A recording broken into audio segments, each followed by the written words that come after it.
పెద్దలకు మరియు మిత్రులందరికీ నమస్కారం. ఈ ఎల్సిహెచ్ఎఫ్ స్కూల్ 29వ ఉపన్యాసానికి అడ్మిన్ గ్రూప్ తరపున అందరినీ ఆహ్వానిస్తున్నాను.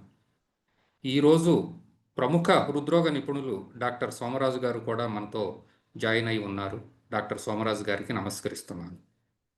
నా పేరు శంకర వెంకటేశ్వరరావు.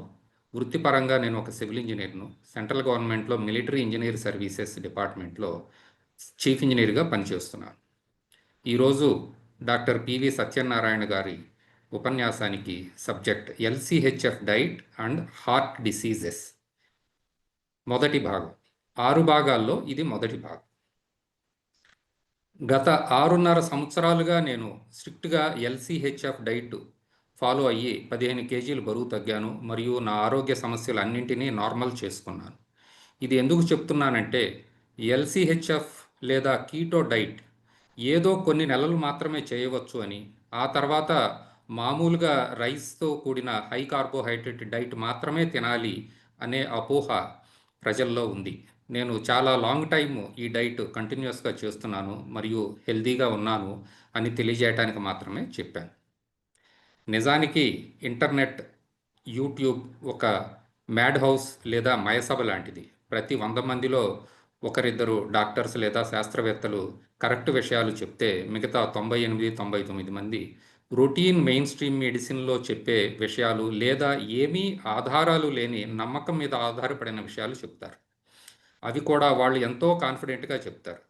సామాన్య ప్రజలు ఆ కాన్ఫిడెన్స్ చూసి నమ్మేస్తారు. వారిలో ఎవరిని ఫాలో అవ్వాలో, ఎవరిని నమ్మకూడదో తెలియాలంటే మనకు కొంత ఫండమెంటల్ నాలెడ్జ్ అవసరం. వేరొక విషయం ఏమిటంటే లేటెస్ట్ రీసెర్చ్లో కనుగొనబడిన విషయాలు గ్రౌండ్ లెవెల్ ప్రాక్టీస్ చేస్తున్న డాక్టర్లకు కానీ మరియు సామాన్య ప్రజలకు చేరటానికి సుమారు 30 సంవత్సరాలు పట్టేది. ఇప్పుడు ఇంటర్నెట్ మరియు సోషల్ మీడియా ఇంతగా పెరిగిపోయిన తరువాత ఈ సమయం కొంత తగ్గింది. కానీ అదే సమయంలో ఆధారాలు లేని తప్పు సమాచారాన్ని వాట్సాప్ మరియు యూట్యూబ్ వంటి సోషల్ మీడియాల్లో ప్రచారం చేసేవాళ్ళు ఎంతగానో పెరిగిపోయారు. ఫార్మా కంపెనీలు వారి వద్ద ఏ మందులైతే ఉన్నాయో అవి మాత్రమే ప్రచారం చేస్తారు తప్ప మనం లైఫ్ స్టైల్ మార్చుకోవటం ద్వారా ఆరోగ్యాన్ని ఎలా సులభంగా మెరుగుపరుచుకోవచ్చో అనే విషయం గురించి మాత్రం లేటెస్ట్ రీసెర్చ్లో కనుగొనబడిన విషయాలను సామాన్య ప్రజలకు చెప్పరు. అలాగే ఫార్మా కంపెనీలు వారి మందులతో వచ్చే సైడ్ ఎఫెక్ట్స్ గురించి కూడా ప్రజలకు తెలియనివ్వరు. డాక్టర్ పివి గారు ఎంతో కాంప్లికేటెడ్ విషయాన్ని కూడా చాలా బ్రీఫ్గా సులువైన వాడుక భాషలో కాంప్లికేటెడ్ మెడికల్ టెర్మినాలజీ లేకుండా మనకి వివరిస్తున్నారు.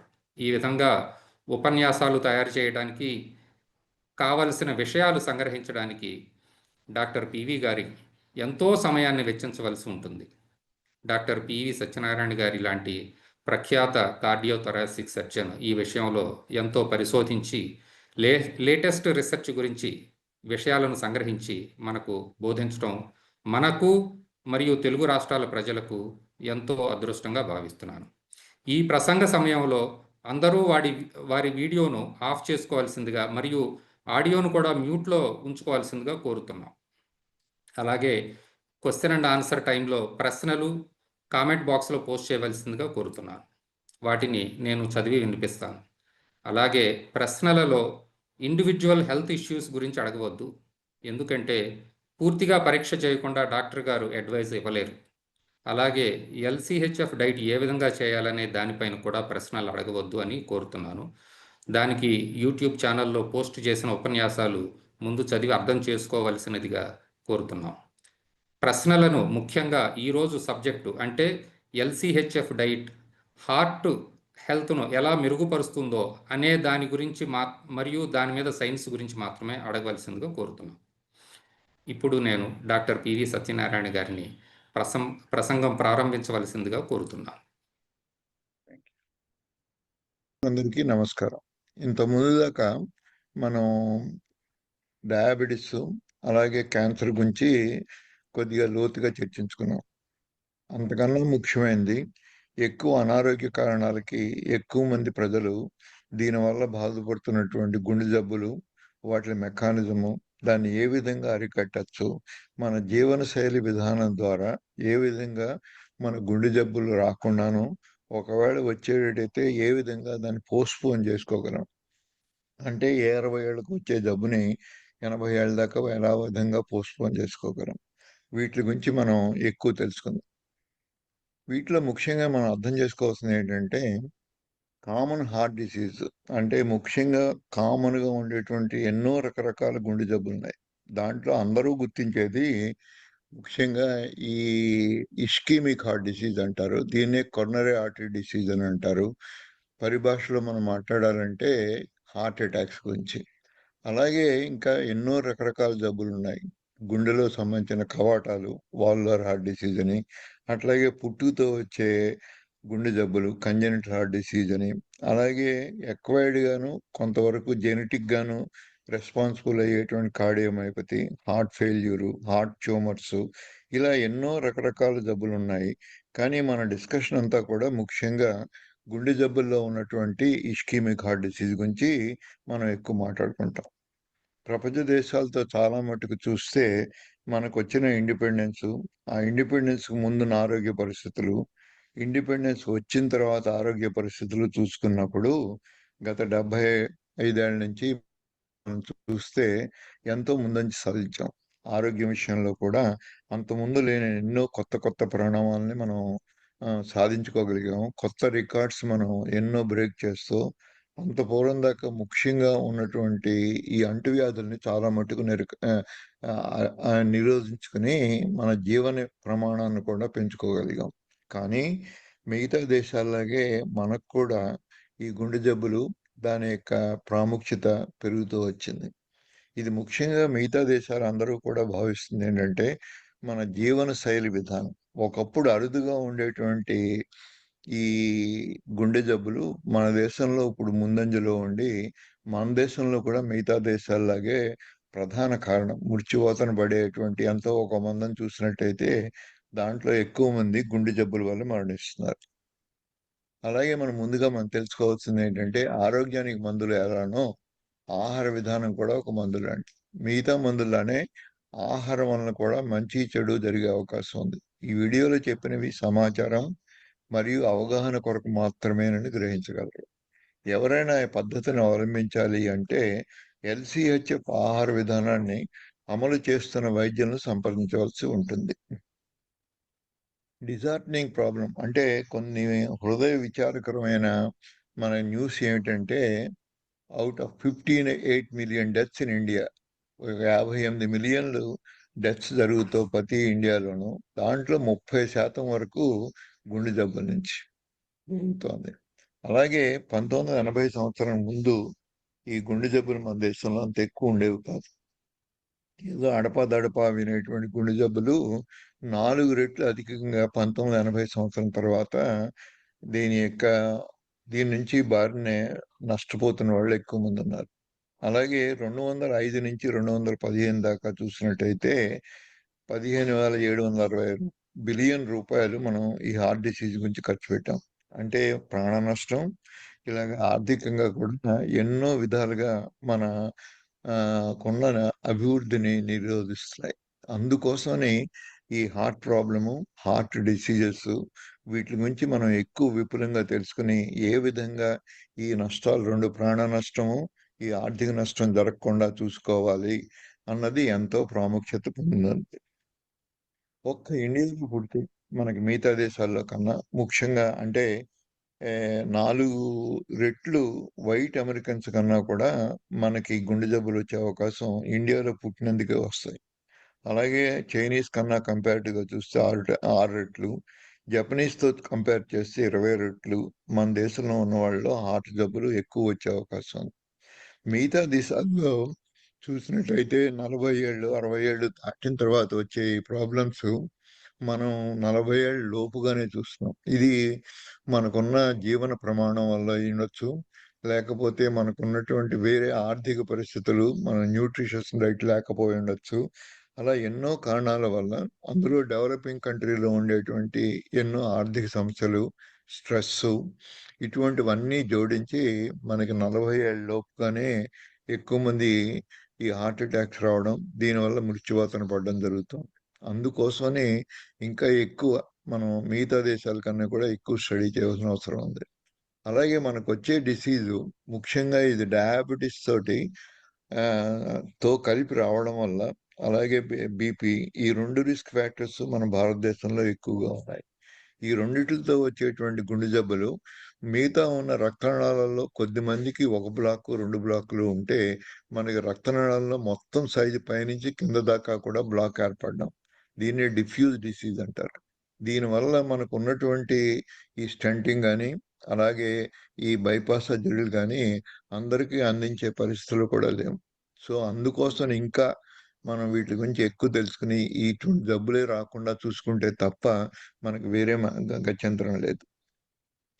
ఈ ఒక్క 30 ఏళ్ల వయసులో తక్కువ వాళ్ళని చూసుకున్నట్టయితే మీరు ఈ 20, 10, 20, 15 లోపుగా 27% మంది పెరిగింది. ఆ విధంగా ఎంతోమంది యంగ్ పీపుల్ 30 ఏళ్ల లోపుగానే గుండె జబ్బులొచ్చి చచ్చిపోవడం ఇది హృదయ విదారకం. దీని గురించి మనం అంత ఎక్కువ మంది వాళ్ళ ఫ్యామిలీలో ఇన్వాల్వ్ అయినప్పుడు, పర్టిక్యులర్‌లీ ఎర్నింగ్ మెంబర్ ఇన్వాల్వ్ అయినప్పుడు ఇంకా ఎక్కువ మొత్తం ఫ్యామిలీ అంతా కూడా సఫర్ అవుతుంది. ఏదో మిగతా వాళ్ళు ఎర్నింగ్ మెంబర్ ఉంటే అంత ఆర్థిక నష్టాలు వాళ్ళకుండవు. కానీ ఆ ఎర్నింగ్ మెంబర్‌కే ఈ జబ్బొచ్చి ఈ విధంగా 30 ఏళ్ల లోపుగానే వాళ్ళు గనక దివంగత అవుతే చాలా ప్రమాదంగా ఉంటుంది. ఇది ముఖ్యంగా మనం చూస్తున్నట్టయితే ఇండియాలో పుట్టిన వాళ్ళ గురించి చెప్పాను ఇందాక. అలాగే ఇండియా నుంచి మిగతా దేశాలకి ఈ వెళ్ళి వలస దేశాలు ఎన్నో దేశాలకి మనం వలస వెళ్ళినప్పుడు ఏమవుతుందంటే, మన ఇండియన్ పాపులేషను ఆ దేశాల్లో అమెరికాలోను, ఆస్ట్రేలియాలోను, యూరోప్‌లోను స్థిరపడి అక్కడే వాళ్ళ జీవనశైలి అవలంబించుకున్న వాళ్ళల్లో ఇండియాలో ఉన్న వాళ్ళ కంటే కూడా ఈ దేశాల్లోకెళ్ళి స్థిరపడి వాళ్ళ జీవనశైలి అలవాటు చేసుకున్న తర్వాత అక్కడున్న దేశస్థుల కన్నా కూడా భారతీయుల్లో ఎక్కువ శాతం ఈ గుండె జబ్బులొస్తున్నాయి. ఇది కూడా ఒక అబ్జర్వేషను. దీనివల్ల కూడా మనం తెలుసుకోవాల్సిందేంటంటే కొంత జెనెటిక్ ఫ్యాక్టర్స్ అని ఉన్నా జీవనశైలి మన భారతదేశంలో ఉన్నదానికన్నా మిగతా అమెరికాలోను, ఆస్ట్రేలియాలోను, యూరోప్‌లోను బతికినప్పుడు వారి దేశ యొక్క జీవనశైలి మనం అడాప్ట్ చేసుకున్నప్పుడు అప్పుడు ఉండేటువంటి స్ట్రెస్సు, మనకుండేటువంటి ఇంకా ఎన్నో కారణాల వల్ల మన భారతీయులకి ఇంకా ఎక్కువ మందికి గుండె జబ్బులొస్తాయి. అట్లాగే మనం చూసినట్టయితే హై ఇన్‌కమ్ కంట్రీస్‌లోను, అలాగే మన లో ఇన్‌కమ్ కంట్రీస్, ఇది ఒక రకమైన క్లాసిఫికేషన్ ప్రపంచంలో ఉన్న దేశాలన్నిటిని high income countries, middle income countries, అలాగే లో ఇన్‌కమ్ కంట్రీస్ ఈ విధంగా మనం డివైడ్ చేసినప్పుడు వీటిల్లో కూడా ప్రపోర్షన్ ఆఫ్ డెత్స్ మీరు చూసినట్టయితే కార్డియోవాస్కులర్ డిసీజ్ అన్నవి చాలా కామన్‌గా ఉంటున్నాయి. దాంట్లో మనం మిడిల్ ఇన్‌కమ్ కంట్రీస్‌లో ఇప్పుడు మనం చేస్తున్న భారతదేశం మిడిల్ ఇన్‌కమ్ కంట్రీలోకొస్తుంది. దాంట్లో కూడా అలాగే లోయర్ ఇన్‌కమ్ కంట్రీస్‌లో కూడా మిగతా జబ్బులతో కంపారిటివ్‌గా చూస్తే హైయర్ ఇన్‌కమ్ కంట్రీస్‌లో ఒకప్పుడు ఇదే కారణం ముఖ్య కారణంగా ఉన్నవి ఈ మధ్య కాలంలో గుండె జబ్బుల వల్ల చనిపోయేవాళ్ళు తగ్గుతున్నారు. కానీ మన దేశంలోనూ ఇంకా లోయర్ ఇన్‌కమ్ ఉన్న కంట్రీస్‌లో ఈ గుండె జబ్బులతో బాధపడేవాళ్ళు ఇంకా ఎక్కువ మంది చచ్చిపోతున్నారు. అలాగే క్యాన్సర్ అన్నది మన దేశంలో కూడా ప్రాముఖ్యత కలిగుంది. అదే ఇంతకుముందు ఉన్న క్లాస్‌లో మనం మాట్లాడుకున్నాం. అదే విధంగా మీరు హైయర్ ఇన్‌కమ్ ఉన్న కంట్రీస్ చూస్తే కొంతవరకు ఈ గుండె జబ్బును అరికట్టగలిగిన వాళ్ళు జీవనశైలి మార్చుకుని, ఎక్సర్‌సైజులు పెంచి, వాళ్ళు తీసుకునే ఆహార పదార్థాలు మార్చి, కానీ ఈ క్యాన్సర్ నుంచి పూర్తిగా వాళ్ళు కంట్రోల్ చేయలేకపోయారు. ఆ విధంగా ప్రపంచంలో ఉన్న అన్ని దేశాలు చూసినట్టయితే ప్రతి 34 సెకన్లకి ఒకళ్ళు చొప్పున ఈ 8 బిలియన్ల పాపులేషన్ మొత్తం ప్రపంచం అంతా ఉన్నారు అని అనుకుంటే, ఈ 8 బిలియన్ పాపులేషన్‌లో ఎక్కడో ఒక చోట ప్రతి 34 సెకన్లకి ఒకళ్ళు ఈ హార్ట్ అటాక్ వచ్చి చనిపోతున్నారు. అలాగే దీనికి క్లోజ్‌గా రిలేటెడ్ ఉండేటువంటి హైపర్‌టెన్షను, ఈ పక్షవాతం లాంటి జబ్బులు ప్రతి 3 నిమిషాలకి ఒకళ్ళు దీని ద్వారా చనిపోతున్నారు.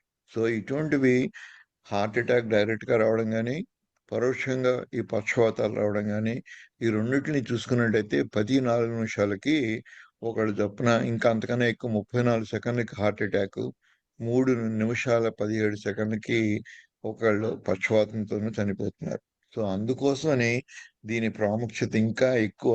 ఈ ఈ స్టాటిస్టిక్స్ చూసిన తర్వాత మనకెంతో అవసరమని తెలుపిస్తుంది. ఇది మోస్ట్ లేటెస్ట్ స్టాటిస్టిక్స్ 2023లో జరిగినవి.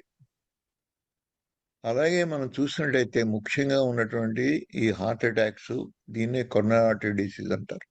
దీనికి కావాల్సిన మెకానిజం అన్నిటిని ఇది ఏ కారణాల వల్ల వస్తుంది అని చూసినప్పుడు ఎథెరోస్క్లెరోసిస్ అన్న ఈ పెథలాజికల్ ప్రాసెస్, అంటే రక్తనాళాల్లో కొవ్వు పెరిగిపోయి పూడికలు ఏర్పడడం వల్ల వచ్చినటువంటి జబ్బు, దాని పర్యవసానాలు, వీటిని కొరోనరీ ఆర్టరీ బ్లాక్ అంటారు.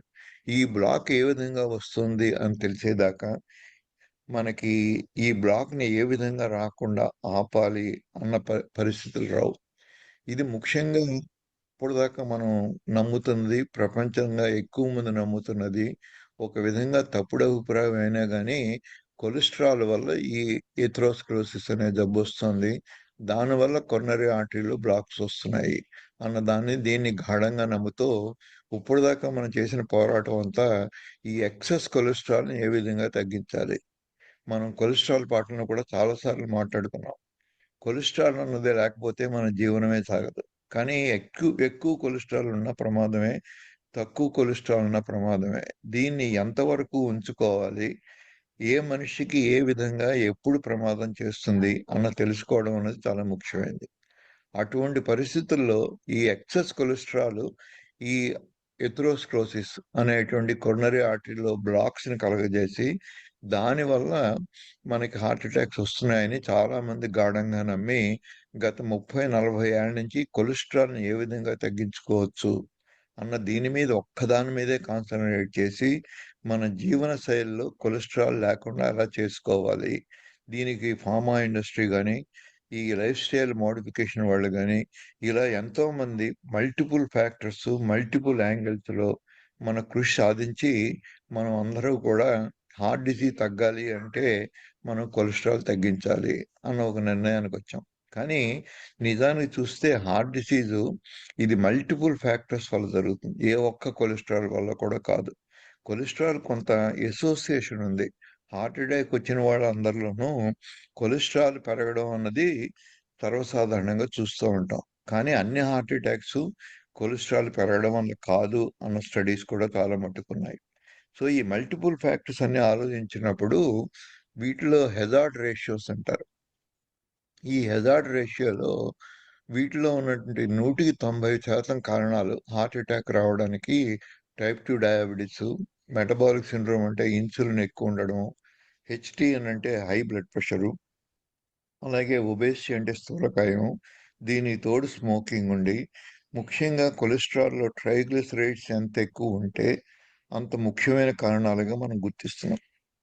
ఇవన్నీ ఒక 10 ఏళ్ల పాటు శరీరంలో జరిగే మార్పులన్నిటికీ ఇవి కారణాలు. అందుకోసమని హార్ట్ అటాక్ అన్నది చాలా మందికి హార్ట్ అటాక్ వచ్చినప్పుడు సడన్‌గా వచ్చింది అని గుర్తిస్తారు.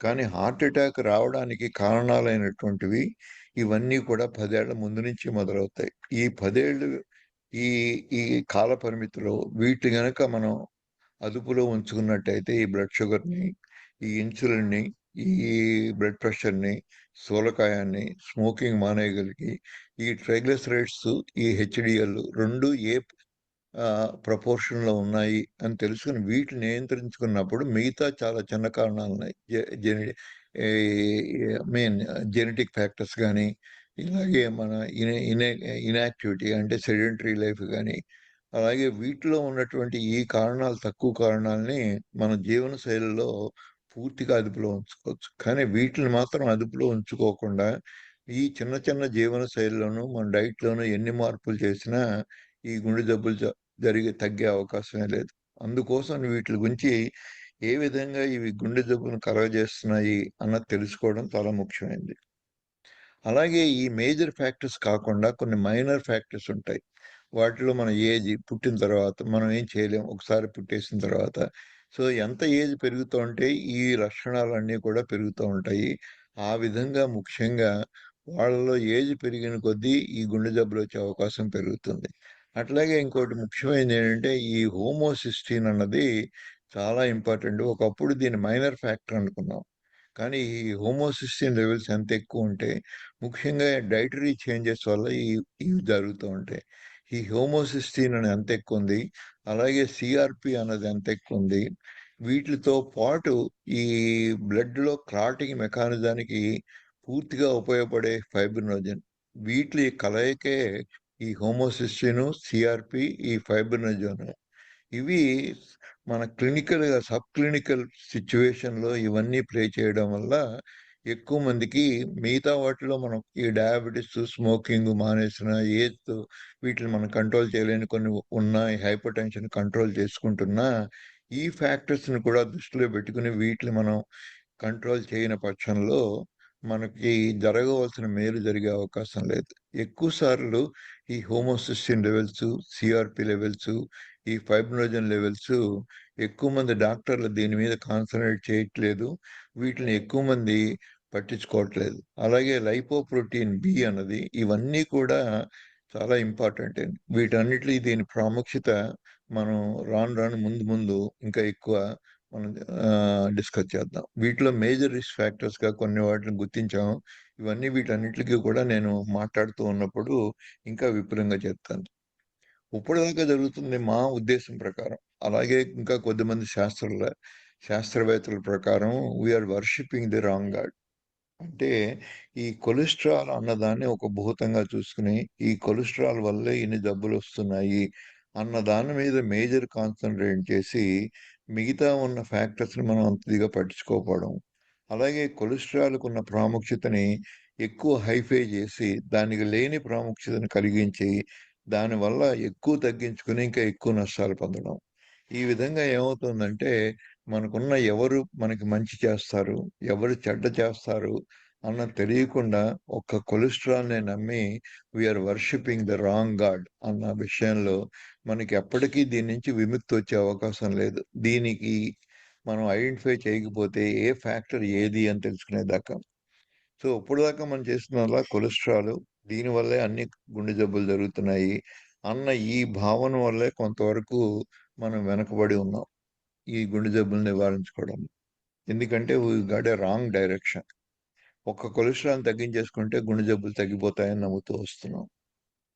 దీనికి ముఖ్యమైన కారణం ఏంటంటే ఈ గుండె జబ్బులు అనేవి కొలెస్ట్రాల్ చెడిపోవడానికి ముఖ్యమైన దాన్ని, ఈ జబ్బుని డిస్లిపిడీమియా అంటారు. డిస్లిపిడీమియా అంటే ఉండవలసిన కొవ్వు పదార్థాలు ఆ ఉన్న రేషియోలో లేకుండా అబ్నార్మల్ లెవెల్స్ ఉన్నప్పుడు డిస్లిపిడీమియా అంటారు. ఈ ఒక్క పదాన్ని గుర్తుపెట్టుకుంటే మాటిమాటికి దీని రెలవెన్స్ చాలా ఎక్కువ ఉంటుంది మనకి. అందుకోసం ఒకసారి కాన్సన్ట్రేట్ చేసి డిస్లిపిడీమియా అన్నది దీని తెలుగులో ఖచ్చితంగా పూర్తిగా లేదు, అబ్నార్మల్ లెవెల్స్ ఆఫ్ ఈ ఫ్యాట్స్ అని అనుకోవచ్చు దీన్ని. సో వీటిలో ముఖ్యంగా ట్రైగ్లిసరైడ్స్ అన్నది చాలా ఇంపార్టెంట్.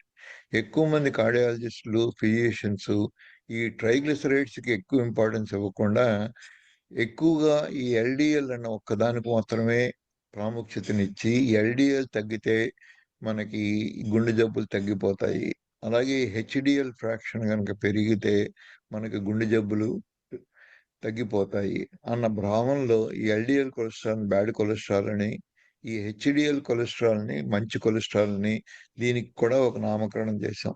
కానీ నిజానికి చూస్తే కొలెస్ట్రాల్ రెండు ఫ్రాక్షన్లోనూ ఉండేది కొలెస్ట్రాల్ మంచిదే. కొలెస్ట్రాల్లో తేడా ఉండవు. ఈ రెండిట్లకి తేడా వీటిని కవర్ చేస్తున్న లైపోప్రోటీన్. దీనికి గురించి మనం ఎక్కువ పట్టించుకోకుండా ఈ కొలెస్ట్రాల్ని బ్లేమ్ చేస్తున్నాం. సో అందుకోసమని ఈ కొలెస్ట్రాల్, దీని కవరింగ్స్ ఉన్న లైపోప్రోటీన్, వీటి రెండింటిని ఎంత బాగా అర్థం చేసుకుంటే ఈ కొలెస్ట్రాల్ని బ్లేమ్ చేయకుండా ఈ లైపోప్రోటీన్ గురించి మనం ఎక్కువ తెలుసుకుని దీన్ని ఏ విధంగా తగ్గించుకోవాలి, దీన్ని తగ్గించుకుని ఈ ట్రైగ్లిసరైడ్ సంఖ్యను తగ్గించుకుని ఈ హెచ్డిఎల్ని ఏ విధంగా పెంచుకోవాలి అన్నది ముఖ్యమైన మన డిస్కషన్ పాయింట్. వీటిలో ప్రైమరీ డిస్లిపిడీమియా అంటే జెనెటిక్ డిజార్డర్స్తో వచ్చేటువంటి వీటినే హైపర్ కొలెస్ట్రాలిమియా, ఫెమిలియల్ హైపర్ కొలెస్ట్రాలిమియా అంటారు. వీళ్ళల్లో కూడా మనం స్టడీ చేసినప్పుడు ఏమైందంటే కొలెస్ట్రాల్ చాలా ఎక్కువ ఉంటుంది వీళ్ళకి, జెనెటిక్ ప్రాబ్లమ్స్ వల్ల, వాళ్ళ పుట్టుకలో వచ్చిన జీన్స్లో ఉన్న మార్పుల వల్ల. అలా అనుకుని మనం వీళ్ళందరూ కూడా తొందరగా చచ్చిపోతారేమోనని వీళ్ళందరినీ క్లోజ్ ఫాలో అప్ చేసిన తర్వాత మనకేం అర్థమైందంటే ఓన్లీ కొలెస్ట్రాల్ పెరిగిన వాళ్ళందరూ కూడా ఎక్కువ కాలం బతికారు. మన సర్ప్రైజింగ్గా ఏంటంటే కొలెస్ట్రాల్ ఒకటే ఫెమిలియల్ హైపర్ కొలెస్ట్రీమియాలో కూడా ఎక్కువ కాలం బతికారు. కానీ వీటికి తోడు ఈ ఫైబ్రినోజెన్ ఇందాకనే చెప్పాను నేను. Blood clotting mechanism. అది కూడా ఈ జెనెటిక్ డిజార్డర్స్‌తో కలిసి ఉంటుంది. అటువంటి 2 కలిసినప్పుడు కొలెస్ట్రాలు, ఈ క్లాటింగ్ మెకానిజం ఈ 2 కలిపి ఉన్నవాళ్ళు ఎక్కువ మంది తొందరగా చచ్చిపోతారు. కానీ ముందు రోజుల్లో మనకిది ఈ 2 తేడాలు తెలీదు. అంచేత కొలెస్ట్రాల్‌ని ఒక్కదాన్నే బ్లేమ్ చేసి, కొలెస్ట్రాల్‌ని తగ్గించుకుంటే సరిపోతుందనుకున్నాం. కానీ తర్వాత మనకు తెలిసిందేంటంటే, ఈ కొలెస్ట్రాల్‌తో పాటు ఈ క్లాటింగ్ మెకానిజం కూడా దెబ్బతిని ఉంటే, అప్పుడు ఈ 2 కలిపినప్పుడు మనకి ఈ మృత్యువాతన పడేటువంటి హార్ట్ అటాక్స్ తొందరగా వస్తాయి. అలాగే అందరికీ జెనెటిక్స్ హైపర్ కొలెస్ట్రీమియా ఉండదు. ఎక్కువ మందికి మనం తీసుకునేటువంటి ఆహార పదార్థాలు, మన జీవనశైలి, ముఖ్యంగా డయాబెటిస్ అని ఎంతకాలం, ఎంత ఉధృత రూపంలో ఉంది అన్న దాన్ని బట్టి ఈ డిస్లిపిడీమియా అన్నది అసోసియేషన్ జరుగుతుంది. సో, అందుకోసమని ఈ జెనెటిక్‌గా ఉన్నటువంటి ఈ మార్పులను మనం పెద్ద ఎక్కువగా మార్చలేము. కానీ తెలుసుకుని ముందస్తుగా జాగ్రత్తలు పడొచ్చు. వీటినే ఎపిజెనెటిక్స్ అంటారు.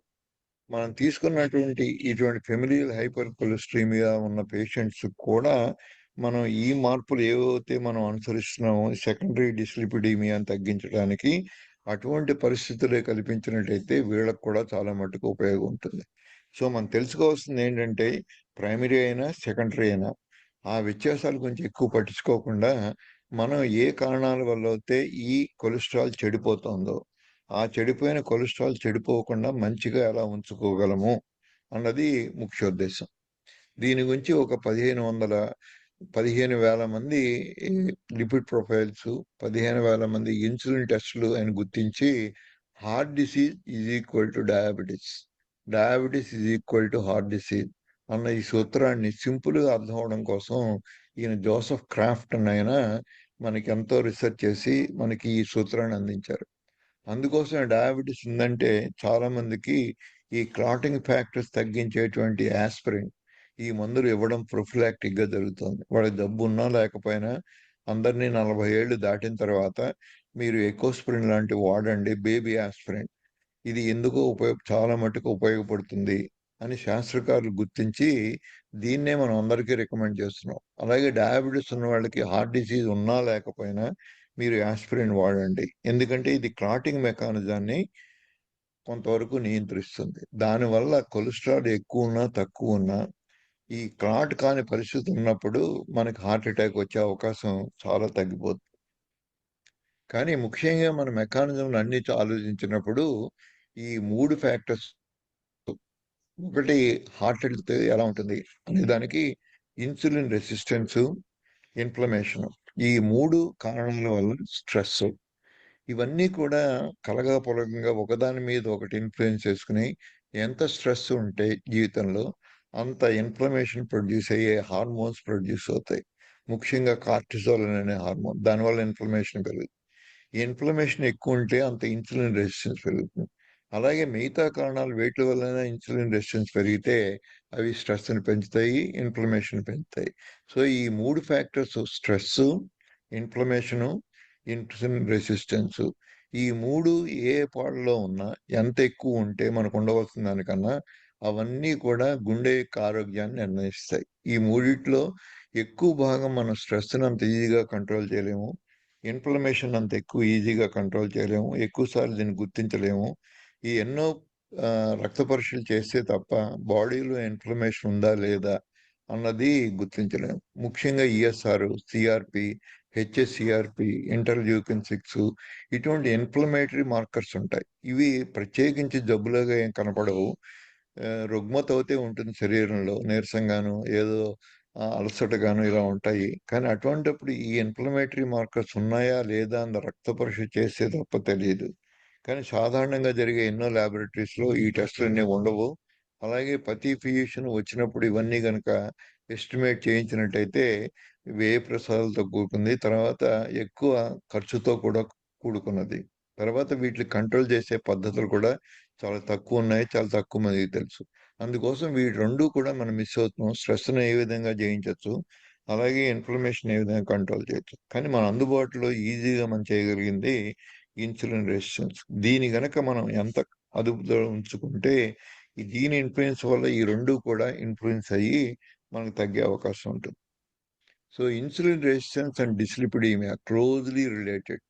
సో, ఒకటి తగ్గితే రెండోది కూడా తగ్గుతుంది. అలాగే డిస్లిపిడీమియా ఉన్నా గానీ ఇన్సులిన్ రెసిస్టెన్స్ పెరుగుతుంది.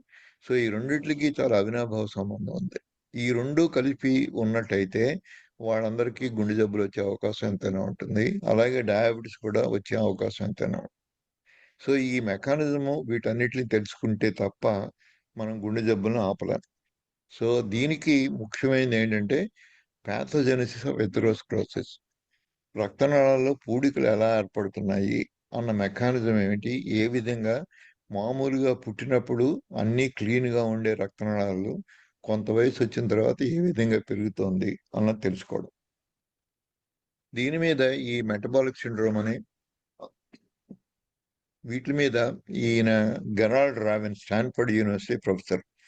ఈయన చేసిన కృషి అత్యంత ప్రాముఖ్యమైనది. ఎన్నో సార్లు మాట్లాడుకున్నాం ఈయన గురించి. ఈయన 1988లో ఒక బ్యాంటింగ్ లెక్చర్ అన్నది ఒకటి ఇవ్వడం జరిగింది. అది ఆల్మోస్ట్ ల్యాండ్ మార్క్ ఆర్టికల్. దీంట్లో ఆయన చెప్పింది ఏంటంటే, ఎవరెవరికైతే ఈ ఇన్సులిన్ తేడా ఉంటుందో, ఎవరెవరికైతే ఈ ఉన్న లిపిడ్స్ అంటే కొలెస్ట్రాల్ తేడా ఉంటుందో, ముఖ్యంగా హై ట్రైగ్లిసరైడ్స్, లో హెచ్‌డిఎల్, డయాబెటిస్, ఇన్సులిన్ రెసిస్టెన్స్ ఈ 4 combination along with abdominal obesity ఈ 5లో ఏ 3 ఉన్నా గానీ వాళ్ళందరికీ గుండె జబ్బులొచ్చే అవకాశం ఉంటుంది. ఈ 5లో ఏ 1 ఉన్నా, 2 ఉన్నా మనం తగు చర్యలు వెంటనే తీసుకున్నప్పుడు మనం వీటన్ని అదుపులో ఉంచుకోవచ్చు. ఇలా కాని పక్షంలో గుండె జబ్బులే కాకుండా ఇటువంటి తేడాలు ఉన్నప్పుడు కొద్దిమందికి ఈ మందమరుపు ఇది అంటే ఈ మతిమరుపు వ్యాధి రావడం, అలాగే గాల్ స్టోన్స్ డెవలప్ అవ్వడము, ఫ్యాటీ లివర్ డెవలప్ అవ్వడము, ఇలాగే వీటన్నిటికి యూరిక్ యాసిడ్ పెరగడం, వీటన్నిటికీ కూడా ఈ కారణాల వల్లే ఇవన్నీ కూడా జరుగుతాయి. ఇవన్నీ ఉన్నా గానీ వాళ్ళందరూ ఈ వీటిలో ఏ 5 ఉన్నాయి అని తెలుసుకోవాల్సిన అవసరం ఎంతైనా ఉంది. అలాగే మనం ఇందాక చెప్పిన కొలెస్ట్రాల్‌లో ముందు రోజుల్లో కొలెస్ట్రాల్‌నే బ్లేమ్ చేశాం. మనకప్పుడు కొలెస్ట్రాల్‌లో ఇన్ని ఫ్రాక్షన్స్ ఉంటాయని కూడా తెలీదు. కానీ తర్వాత ఎంతో రిసర్చ్ జరిగిన తర్వాత ఏం తెలిసిందంటే ఎల్‌డీఎల్ కొలెస్ట్రాల్ అని, హెచ్‌డీఎల్ కొలెస్ట్రాల్ అని, ట్రైగ్లిసరైడ్స్ అని ఇలా ఎన్నో ఒక 4, 5 భాగాలను గుర్తించాం. అది 1980 సంవత్సరం దాకా వాటిలతో సరిపెట్టుకున్నాం. కానీ తర్వాత జరిగిన రిసర్చ్ ఏంటంటే, ఈ ఎల్‌డీఎల్ కొలెస్ట్రాల్ కూడా మొత్తం అంతా కూడా చెడ్డది కాదు. దాంట్లో 2 భాగాలున్నాయి. ఒకటి ప్యాటర్న్ ఏ, ఒకటి ప్యాటర్న్ బి. దీన్నే కొంత కలిపి ఇండైరెక్ట్‌గా మనం ఎపోబి అన్న దాన్ని ఎస్టిమేట్ చేసినప్పుడు, ఈ దీంట్లో ఉన్న స్మాల్ ఎల్‌డీఎల్ కూడా దాంతో కలిపి వస్తుంది. అది మనకు అందుబాటులో ఉంది. కానీ ప్రపంచ దేశాల్లో ముఖ్యంగా అమెరికాలో, యూరోప్‌లో అవైలబుల్ అయ్యే కొన్ని టెస్ట్‌లున్నాయి. దాంట్లో ఈ పార్టికల్ సైజ్ ఎంతుంది? ఈ పార్టికల్ నంబర్ ఎంతుంది? ఈ రెండిటిని nuclear magnetic resonance lipid profile అన్న టెస్ట్‌లో మనం తెలుసుకోవచ్చు. అలాగే ఈ సైజ్ ఎక్కువుండి, నంబర్ ఆఫ్ పార్టికల్స్ తక్కువుండి, ఇది వెయిట్ సేమ్ ఉన్న 130 మిల్లీగ్రాములే ఉన్న మనం రోజు చేసేదంతా ఇదే 130 ఈ నంబర్స్ రోజు మనం కలవరపరిచేది ఈ నంబర్‌లే. దీంట్లో గనక లార్జ్ పార్టికల్స్ ఉండి ప్యాటర్న్ ఏ ఉన్నట్టయితే ఇది హార్ట్ జబ్బులను కలగజేయదు. అది ముఖ్యమైనది.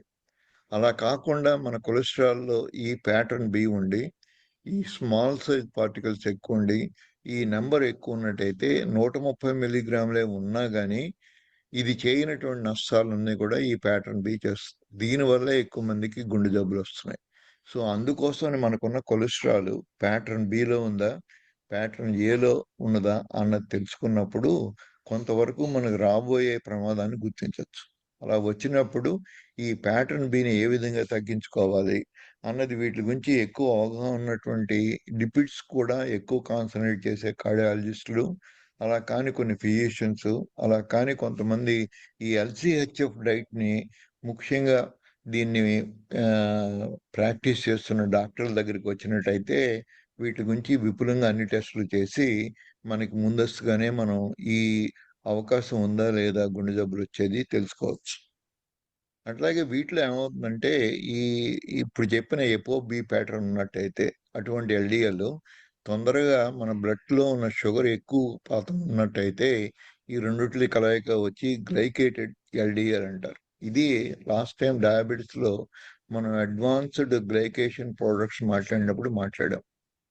ఒకసారి గుర్తించుకుంటే మళ్ళీ దాన్నే ఒకసారి రిపీట్ చేస్తున్నాను. కొంతమందికి అప్పుడు విన్న వాళ్ళకి కొంత ఉపయోగం ఉంటుందని. ఈ బ్లడ్ లో ఉన్న గ్లూకోజ్ మన హీమోగ్లోబిన్ A1C 5.4 కన్నా ఎక్కువ ఉన్నప్పుడు ఈ అవకాశాలు పెరిగిపోతాయి. దీంట్లో ఉన్నటువంటి లిపిడ్ ప్రోటీన్స్ అని ఉంటాయి, లైపోప్రోటీన్స్. దానికి ఈ గ్లూకోజ్ కి కలయిక వల్ల ఏర్పడేది గ్లైకేటెడ్ LDL.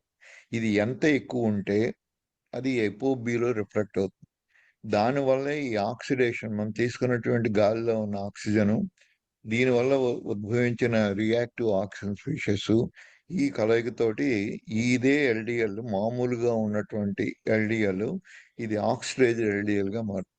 మామూలుగా LDL ఉన్నంత కాలం దానివల్ల ఏం ప్రమాదం లేదు. ఇది ఆక్సిడైజ్డ్ LDL గా మారినప్పుడు ఇది ప్రమాదం కలుగజేస్తుంది. ఈ డిస్టింక్షన్ తెలియనప్పుడు మనం కొలెస్ట్రాల్ అంతటినీ బ్లేమ్ చేస్తున్నాం, ఈ LDLని బ్లేమ్ చేస్తున్నాం. కానీ దీంట్లో LDLలో ఆక్సిడైజ్డ్ LDL ఉందా, నాన్ ఆక్సిడైజ్డ్ LDL ఉందా అన్నది మనం తెలుసుకోవాలి. ఈ ఆక్సిడైజ్డ్ LDLని కొలిచే పద్ధతి, దాని పరికరాలు మన దగ్గర లేవు. ఇదంతా రీసెర్చ్ టూల్స్. కానీ మనం తెలుసుకోవాల్సింది ఏంటంటే ఎపోబిని తెలుసుకున్నప్పుడు ఇండైరెక్ట్ గా దీంట్లో ఉన్న ఫ్రాక్షన్స్ ఏమిటి అని తెలుస్తాయి. ఈ ఆక్సిడైజ్డ్ LDL ఎప్పుడైతే ఈ సెల్ కి మధ్యలో ఉన్న గ్యాప్స్ ఉంటాయి, వీటి ద్వారా ఈ ఆక్సిడైజ్డ్ LDL ఈ రక్తనాళాల లోపల గోడల్లోకి ప్రవేశించగలవు. తర్వాత ఈ ఆక్సిడైజ్డ్ LDL చాలా ఇన్ఫ్లమేటరీ మాలిక్యూల్. దీనివల్ల చుట్టుపక్కల ఎన్నో ఇన్ఫ్లమేటరీ రియాక్షన్స్ అన్ని వస్తాయి.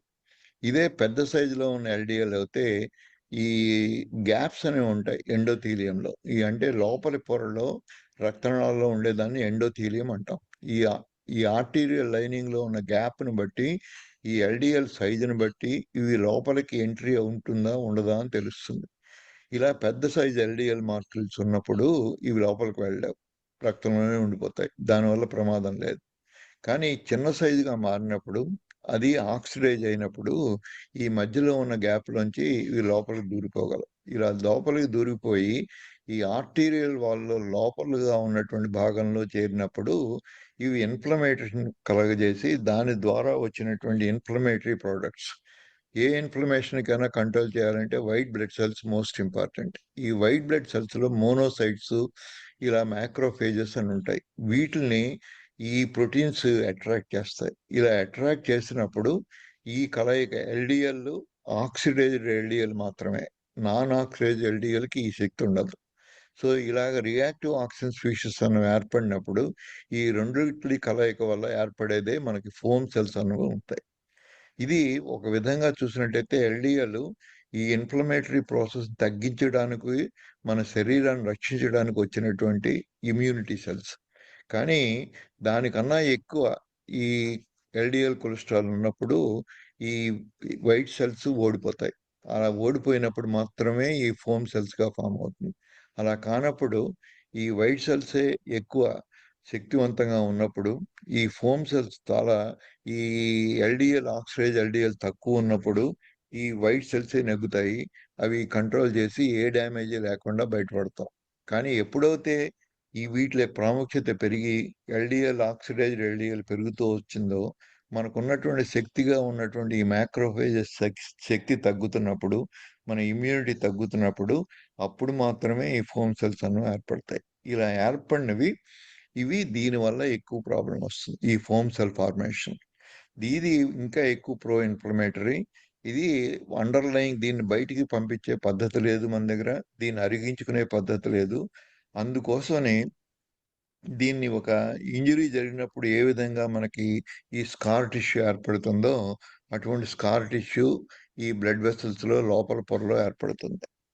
దాన్నే ఈ విధంగా ఎథెరోస్క్లెరోసిస్ అంటారు. ఎప్పుడు పుట్టినప్పుడు మనకి ఇంత క్లీన్ గా ఉండే వెసల్ ఇది. తర్వాత ఒక 10 ఏళ్ళు 15 ఏళ్ళు మనం తీసుకున్న ఆహార పదార్థాలు, అలాగే ఈ ఉన్న ఆక్సిజన్, ఈ రియాక్టివ్ ఆక్సిజన్ స్పీషీస్, ఇవన్నిటిని మనం కొలవగలిగింది HSCRP, ఈ మైక్రో ఆల్బుమినూరియా యూరిన్లోనే ఎంత పోతుంది, వీటిని బట్టి మనకున్న ఇన్ఫ్లమేటరీ మార్కర్స్ ఎంత ఉన్నాయని తెలుస్తుంది. అటువంటివి ఉన్నప్పుడు ఈ LDL స్మాల్ LDL గా మారినప్పుడు, ఈ LDL ని మనం పూర్తిగా బయటికి పంపించలేని పరిస్థితిలో ఉన్నప్పుడు ఇది స్కార్ టిష్యూగా మారి ఒక ప్లేక్ గా మారుతుంది. దీన్నే మొట్టమొదటి దశలో ఉన్న ప్లాక్. దీనివల్ల కూడా నష్టం ఏం లేదు. ఎప్పటిదాకా ఈ వెసల్‌లో 70% మూసుకుపోయేదాకా మనకి ఏం ప్రమాదం ఉండదు. కానీ 70% మూసుకుపోయినప్పుడు మనకి నడుస్తున్నప్పుడు నొప్పి రావడం గానీ, నడుస్తున్నప్పుడు ఆయాసం రావడం గానీ, ఇలా కొన్ని అలసట ఎక్కువ ఫీల్ అవ్వడం గానీ, ఇవన్నీ ఎప్పుడు జరుగుతాయంటే ఈ దశలో మనకు రావు.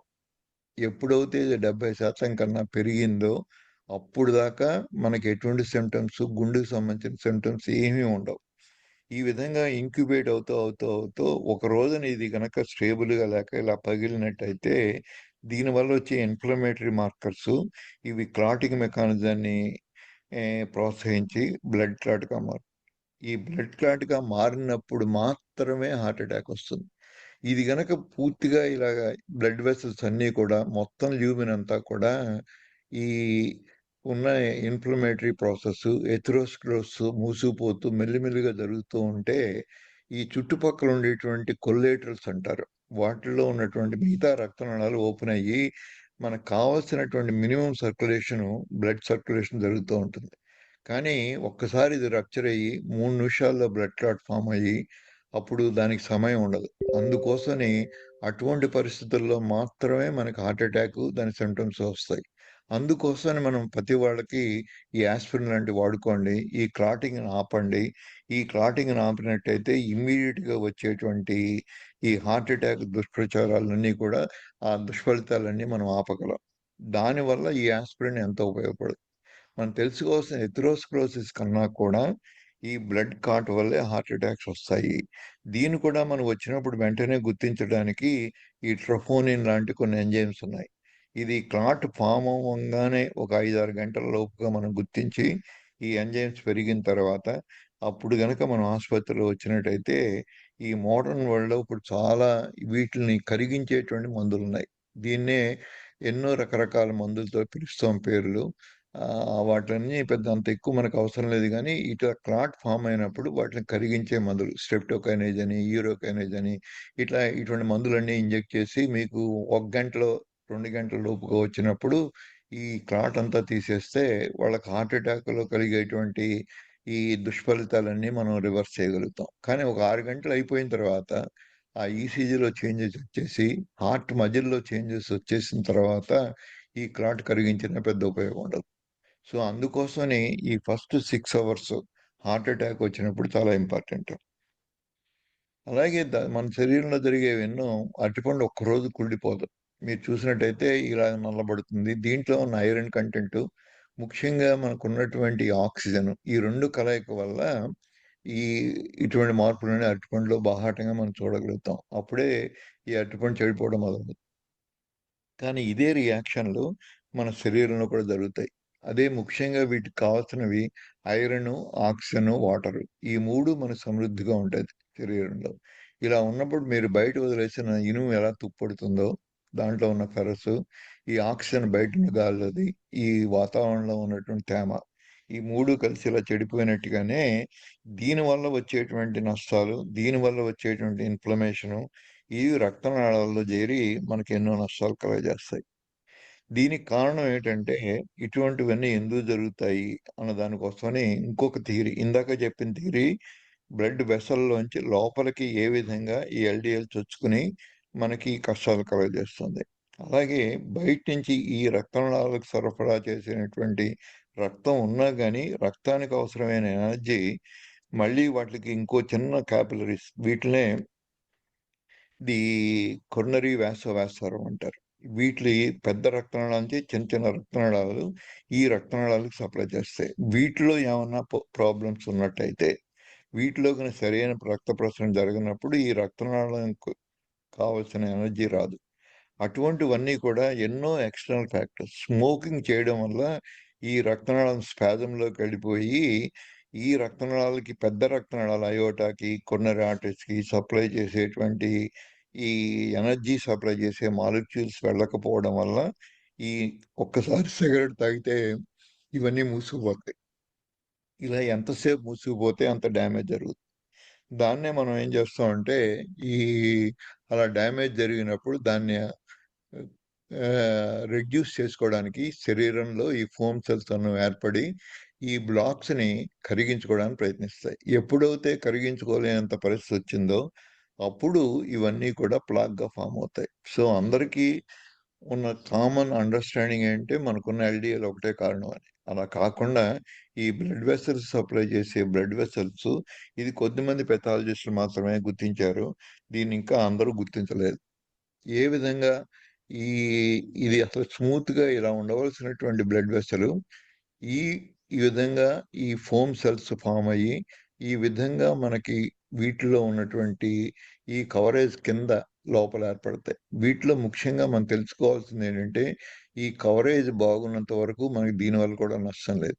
ఎప్పుడైతే ఈ బ్లడ్ ప్రెషర్ వల్ల స్మోకింగ్ వల్ల ఈ బ్యారియర్ మనకి బ్రేక్ అవుతే అప్పుడు ఈ దీంట్లో ఉన్నటువంటి క్లాటింగ్ మెకానిజాన్ని ప్రోత్సహిస్తాయి.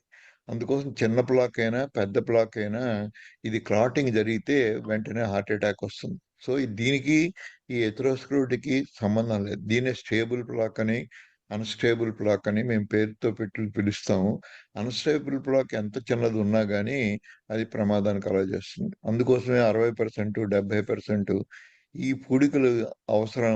కొద్దిమంది నమ్ముతుంది ఏంటంటే 60% ఉన్నా గానీ వాళ్ళలోనే ఎక్కువ హార్ట్ అటాక్ వస్తాయి కాబట్టి 60% ఉన్నా మీరు స్టంట్ వేయించుకోవడమో లేకపోతే బైపాస్ సర్జరీ చేయించుకోవడమో ఇది అనువుగా ఉంటుంది అని చెప్పడానికి కారణం. అలాగే కొంతమంది కార్డియాలజిస్టులు దీన్ని నమ్మని వాళ్ళు ఈ 70% కన్నా తక్కువ లేదు అందుకోసం నీకేం అవసరం లేదని చెప్పడానికి ఇలా రకరకాల అభిప్రాయాలు రావడానికి కూడా దీని మీద ఉన్న అండర్స్టాండింగ్ని బట్టి మారుతూ ఉంటుంది.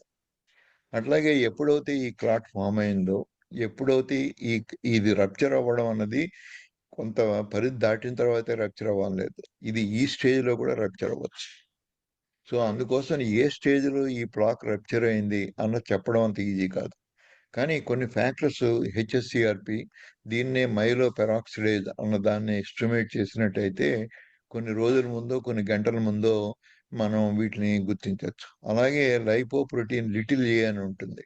దాన్ని గనక మనం గుర్తించినట్టయితే అది ఎక్కువ ఉన్న వాళ్ళలో ఇది ఈ ప్లాక్ యొక్క ఇంటెన్సిటీని బట్టి కాకుండా లైపోప్రోటీన్ లిటిల్ ఏ ఇది అన్ని ల్యాబొరేటరీలో చెయ్యరు. అది చేసినట్టయితే మనం ముందుగానే తెలుస్తుంది ఈ రిస్క్ ఫ్యాక్టర్ చిన్న ప్లాక్ లో కూడా ఎక్కువ ఉందా లేదా అనేది. సో వీటిని బట్టి తెలుసుకుని మనం ప్రివెంటివ్ ఆస్పెక్ట్స్ కూడా ఆలోచించవచ్చు. అలాగే ఇన్ఫ్లమేషన్ చాలా ఇంపార్టెంట్ అని చెప్తున్నాం. ఈయన ఫాదర్ ఆఫ్ సెల్యులర్ పెథాలజీ విర్కో అని ఆయన వియన్నాలో ఈయన పనిచేశారు. ఈయన కనిపెట్టినటువంటి ఆ 3 సూత్రాలు ఇంతవరకు పెద్ద ఎక్కువ మార్పు జరగకుండానే ఈ రోజు కూడా మనకి వర్తించబడుతున్నాయి. దీంట్లో ముఖ్యంగా ఏంటంటే బ్లడ్ లో ఉన్న స్టేసిస్ ఉన్న అలాగే ఇన్ఫ్లమేటరీ ప్రాసెస్ అని ఉన్నటువంటి ఎండోథీలియల్ ఇంజరీ అంటే దీనికి ట్రామా జరిగి ముఖ్యంగా మన హై బ్లడ్ ప్రెషర్ వల్ల ఉండకూడనంత బ్లడ్ ప్రెషర్ ఉన్నప్పుడు ఎండోథీలియల్ ఇంజరీ జరుగుతుంది. అప్పుడు మాత్రమే ఈ పెర్మియబిలిటీ మారిపోతుంది. ఈ లిపిడ్స్ అన్నవి లోపలికి వెళ్తాయి.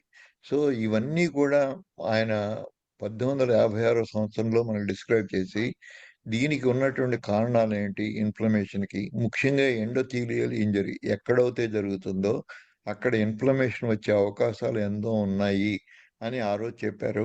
ఈ రోజు కూడా ఇది వర్తిస్తుంది. మనకు ముఖ్యంగా బ్లడ్ ప్రెషర్ ఎంత ఎక్కువ ఉంటే వీటిలో ఉన్నటువంటి బ్రాంచెస్ ఉన్న కొరోనరీ ఆర్టరీలో ఎంత ప్రభావాన్ని అవి చూపించి ఆ లోపల ఉన్న లేయర్ని ఇంజరీ చేయగలిగితే అంత ఎక్కువ ఇన్ఫ్లమేషన్ వస్తుంది. దీన్నే atherosclerosis inflammation oxidation response to injury change to the cholesterol quality ఈ మూడిట్లకి కారణం ఈ ఎథెరోస్క్లెరోసిస్ ఫామ్ అవడానికి ఈ inflammation oxidation response to injury దీనివల్ల జరిగేటువంటి నష్టము ఇది ముఖ్యంగా బ్లడ్ ప్రెషర్ వల్ల జరుగుతుంది. చేంజింగ్ కొలెస్ట్రాల్ క్వాలిటీ ఈ ఆక్సిడేషన్ వల్ల మంచిగా ఉన్న కొలెస్ట్రాల్ చెడ్డ కొలెస్ట్రాల్గా మారుతుంది. ఈ 3 ముఖ్యమైన కారణాలుగా గుర్తించాం. సో అట్లాగే మనకున్నటువంటి వెసల్ పూడుకుపోవడానికి మెల్లిమెల్లిగా జరుగుతూ రోజు రోజు కొద్ది కొద్దిగా ఈ ప్లాక్ డిపాజిట్ అవుతే ఈ ఉన్న ల్యూమిన్ మామూలుగా ఇంత ఉండవలసింది ఇది ఈ విధంగా కుంచుకుపోయి ఈ కొద్దిగా మాత్రం మిగులుతుంది. ఇది 70% మూసుకుపోయేదాకా ఎవరికి ఏ సింటమ్స్ రావు. అందుకోసం కనీసం ఈ ప్రాసెస్ అంతా అన్‌హిండర్‌గా మన ఇమ్యూనిటీ బాగుండి మన స్టేబుల్ ప్లాక్ ఉన్నట్టయితే ఇది 70% మూసుకుపోవడానికి ఒక 10 ఏళ్ళు పడుతుంది. ఈ 10 ఏళ్లలో ఎప్పుడైనా మనం కళ్ళు తెరిచి, మనం వాటిని ఈ ఫ్యాక్టర్స్ అన్నిటిని మనం తగ్గించుకున్నట్టయితే, ఈ స్టేజ్ దాకా వెళ్ళకుండా మనం ఆపుకోవచ్చు. సో, అందుకోసమని మన జీవనశైలి, మనం తీసుకునే ఆహార పదార్థాలు, ఇది మూసుకుపోయే పద్ధతి, దీన్నే మనం కాల్షియం స్కోర్ అంటారు. దాన్ని బట్టి కూడా కొంతవరకు ఎస్టిమేట్ చేయొచ్చు. పూర్తిగా ఎస్టిమేట్ చేయలేకపోయినా సీటీ కొర్నరీ యాంజియోగ్రామ్ అని ఉంటుంది. అది గనుక చేయించుకున్నట్టయితే ఈ సాఫ్ట్ ప్లాక్ ఎంతుంది, ఈ ఉన్నటువంటి ఈ హార్డ్ ప్లాక్ ఎంతుంది, అలాగే కాల్షియం వాల్‌లో ఎంతుంది, ఈ 3 పదార్థాలు మనకు తెలిసినప్పుడు కొంతవరకు మనం ఎస్టిమేట్ చేయొచ్చు. ఏ సింప్టమ్స్ లేని వాళ్ళు కూడా ఓ 40 ఏళ్ళు దాటిన తర్వాత తక్కువ రేడియేషన్ తోటి సీటీ కొర్నరీ యాంజియోగ్రామ్ మనం చేయించుకున్నప్పుడు వీటన్నిటిని మనం ఎస్టిమేట్ చేయగలం. అట్లాగే ఈ ప్లాక్ ఎంత ఎక్కువ ఉంటే, అలాగే వీటిలో ఉన్నటువంటి డెబ్రిస్, ఇది ఎల్‌డిఎల్ ఎంత ఆక్సిడైజ్ అవుతే, దీనికి ముఖ్యమైన కారణాల తర్వాత చెప్తాను నేను. ఎల్‌డిఎల్ ఏ విధంగా చెడిపోతుంది. దాంట్లో ఇందాక మనం మాట్లాడింది గ్లూకోజ్. ఆ గ్లూకోజ్ ఎంత ఎక్కువ ఉంటే ఎల్‌డిఎల్ అంత చెడిపోతుంది. అలాగే సీడ్ ఆయిల్స్ రెండోది. దాని గురించి విపులంగా తర్వాత చెప్తాను నేను. ఈ రెండిట్లో ఎంత ఎక్కువ ఉంటే, దీనివల్ల ఈ ఎల్‌డిఎల్ అనేది చెడిపోతుంది. అందుకోసం మనం తెలుసుకోవాల్సింది ముఖ్యమైనది. అలాగే ఈ ఫోమ్ సెల్ ఫార్మ్ అవ్వడానికి ఈ మ్యాక్రోఫేజ్ కలయిక ఈ 2 లేని పక్షంలో అయితే అసలు ఇమ్యూనిటీ లేదు. వైట్ సెల్సే లేకపోతే కూడా ఈ ప్రాసెస్ జరగదు. ఇంకా మోర్ డేంజరస్. అది ఇమ్యూన్‌లీ కాంప్రమైజ్డ్ పేషెంట్స్. హెచ్ఐవీలు ఇటువంటి ఇన్ఫెక్షన్ ఉన్నప్పుడు ఈ మ్యాక్రోఫేజెస్ కూడా అతి వీక్‌గా ఉంటాయి. అటువంటి పరిస్థితుల్లో ఇంకా తొందరగా ఈ క్లాట్స్ ఫార్మ్ అయ్యి తొందరగా చచ్చిపోతారు.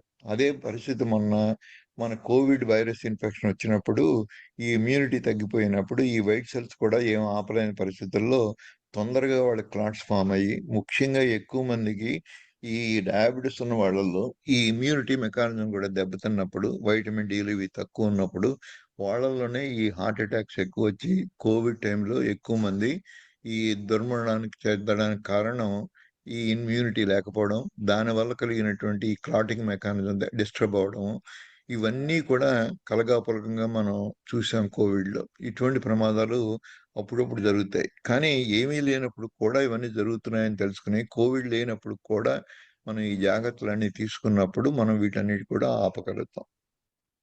అలాగే ఇంకోటి మనలో ఇన్నర్ లేయర్ ఎండోథీలియం అని ఉంటుంది. దానికి మన హెయిర్ ఫాలికల్స్ ఎలా ఉంటాయి, హెయిర్ ఎలా ఉంటుందో చర్మం మీద, అటువంటివే ఒక గ్లైకోకాలిక్స్ అన్న ఒక పదార్థం ఉంటుంది. దీనివల్ల సీలియా అంటారు దీన్ని. అది మన హెయిర్ ఫాలికల్స్ ఏ విధంగా మనకి చర్మాన్ని తట్టకుండా అక్కడ ఈ దుమ్ము, ధూళిని ఆపేయగలవో, అటువంటి శక్తే వీటికి కూడా ఉంటుంది. ఇది ఎలక్ట్రాన్ మైక్రోస్కోప్ చూపిస్తే తప్ప మనకు మామూలుగా కనపడవు. అటువంటి వాటిలో ఈ సెల్ వాల్‌కి ముఖ్యమైన ఫస్ట్ బ్యారియర్ ఏదైనా ఎల్‌డిఎల్ లాంటివి పెరిగినా గానీ ఇవి ఆపేస్తాయి. ఈ గ్లైకోకాలిక్స్ అన్నవి. కానీ ఈ గ్లైకోకాలిక్స్ యాక్టివ్‌గా పనిచేసేంత కాలమే ఇవి ఆపగలవు.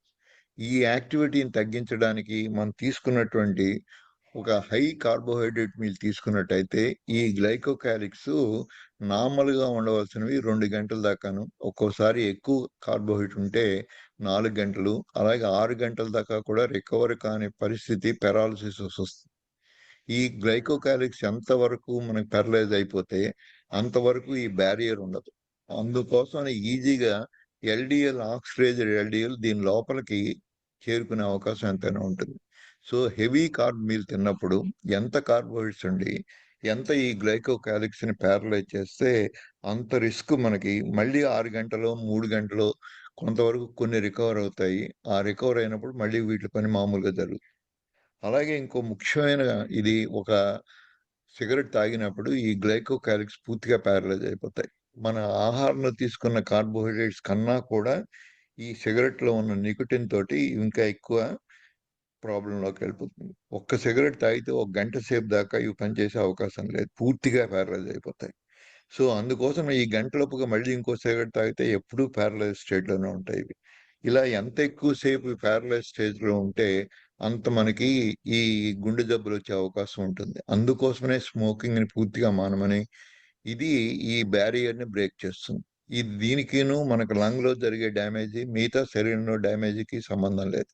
వాటిలతో జరిగే డ్యామేజ్‌తో పాటు ప్రతి గంటకి ఓ సిగరెట్ తాగిన వాళ్ళకి ఈ రక్తనాళాల్లో ఉండేటువంటి గ్లైకోకాలిక్స్ ప్యారలైజ్ అయిపోవడం వల్ల ఆ రక్తనాళాలు దెబ్బతింటాయి. ముఖ్యంగా మిగతా రక్తనాళాలు దెబ్బతిన్నప్పుడు అంత ప్రమాదం ఉండదు మనకి. ఈ కొల్లేటల్స్ అని ఇవన్నీ డెవలప్ అవుతాయి. కానీ గుండెకి సంబంధించిన రక్తనాళాలు ఎండ్ ఆర్టరీస్ అవన్నీ. అవి వాటి కొల్లేటల్స్ డెవలప్ అవ్వడానికి చాలా టైం పడుతుంది. అంత టైం లేనప్పుడు ఈ ఉన్న మెయిన్ వెసల్ మూసుకుపోయినప్పుడు అలాగే క్లాటింగ్ మెకానిజం కూడా ఈ నికోటిన్ వల్ల దెబ్బతింటుంది. అంటే ఇన్ఫ్లమేటరీ ప్రాసెస్ అలాగే కోయాగులేషన్ ఇవన్నీ కూడా జరుగుతాయి ఈ నికోటిన్ తాగడం వల్ల. ఆ విధంగా ఎన్నో అబ్నార్మల్ సిచ్యువేషన్ కలగజేస్తుంది. అప్పుడు మాత్రమే ఈ హార్ట్ అటాక్స్ అప్పుడే ఏ సంబంధం లేకుండా ఒక్క సిగరెట్ తాగేవాళ్ళు మిగతా రిస్క్ ఫ్యాక్టర్స్ ఏమీ లేకపోయినా ఈ స్మోకింగ్ ఒక్కటి వల్ల ఈ ఉన్నటువంటి రక్తనాళాలు కుదించిపోవడము, మూసుకుపోవడము, అలాగే క్లాట్ లేని పరిస్థితుల్లో కూడా క్లాట్ కలగజేయడం, దానివల్ల ఇమ్మీడియట్ గా మీకు హార్ట్ అటాక్ రావడం. ఎంతో మంది యంగ్ పీపుల్లో ఎక్కువ మంది సిగరెట్ తాగేవాళ్ళు మనం ఎక్కువగా చూస్తూ ఉంటాం. మిగతా రిస్క్ ఫ్యాక్టర్స్ ఉండవు. రక్తనాళాలన్నీ క్లీన్ గా ఉంటాయి. ఎథెరోస్క్లెరోసిస్ ఎక్కువ ఉండదు. కానీ ఈ గ్లైకోకాలిక్స్ దెబ్బతినడం వల్ల వెసల్ స్పాజంలోకి వెళ్ళిపోవడం వల్ల చిన్న క్లాట్ కూడా పూర్తిగా రక్త ప్రసరణ ఆపేస్తుంది. అందుకోసమని ఈ స్మోకింగ్ నుంచి ఎక్కువ ప్రాముఖ్యత ఉంది. దీన్ని ఎంతవరకు ఈవెన్ ప్యాసివ్ స్మోకర్స్ లో వాళ్ళు స్మోక్ చేయకపోయినా ఎదుటి వాళ్ళు స్మోక్ చేసి వదిలిన ఈ పొగను పీల్చిన వాళ్ళకు కూడా ఈ రిస్క్ ఉంటుంది. వాళ్ళకున్నంత ఉండకపోయినా ఈ వాళ్ళు వదిలిన పొగ పీల్చిన వాళ్ళకు కూడా అంతే రిస్క్ ఉంటుంది. కొద్దిగా సెన్సిటివ్ పీపుల్ అయితే వాళ్ళు ఇంకా ఎక్కువ ఉంటుంది. సో ఇట్లాగా మనం రెండోది ఏంటంటే మనం తెలుసుకోవాల్సింది ఈ సీడ్ ఆయిల్స్. ఈ సీడ్ ఆయిల్స్ అన్నవి ఒకప్పుడు లేవు అసలు మనకి. ఈ soybean, corn, canola, sunflower, rice bran, grab seed ఇటువంటివన్నీ. ఇవన్నీ ఇండస్ట్రియల్ రెవల్యూషన్ లో 1970 సంవత్సరం తర్వాత మనకి ఇండస్ట్రియల్ ఈ సివిలైజేషన్ డెవలప్ అయ్యి మిగతా ఇంపోర్ట్స్ క్వాలిటీస్ ఇంప్రూవ్ అయ్యి ఇంపోర్ట్ రెస్ట్రిక్షన్స్ లేకపోవడంతో మనం ఇవన్నీ ఇంపోర్ట్ చేసుకుని చౌకగా వాడుకుంటున్నాం. అంత పూర్వం దాకా ఎక్కడో గానుగ దగ్గర ఆడించుకుని వైల్స్ వాడేవాళ్ళం. వీటి వల్ల జరిగేది ఏమంటే ఇటువంటి వాళ్ళందరూ ప్రతి ఇంటికి వచ్చి ఈ గంగూలీ లాంటి వారు వాళ్ళకున్న సెలబ్రిటీ స్టేటస్ ని ఈ విధంగా మిస్రిప్రజెంట్ చేసి ఈ ఫార్చ్యూన్ ఆయిల్ వాడండి, ఇది చాలా మంచిది, గుండెకి మంచిది అన్న గుండె బొమ్మలు కూడా వేసి మీకు ఎంతో ప్రోత్సాహాన్ని ఇచ్చి వాడించేట్టు చేస్తున్నారు.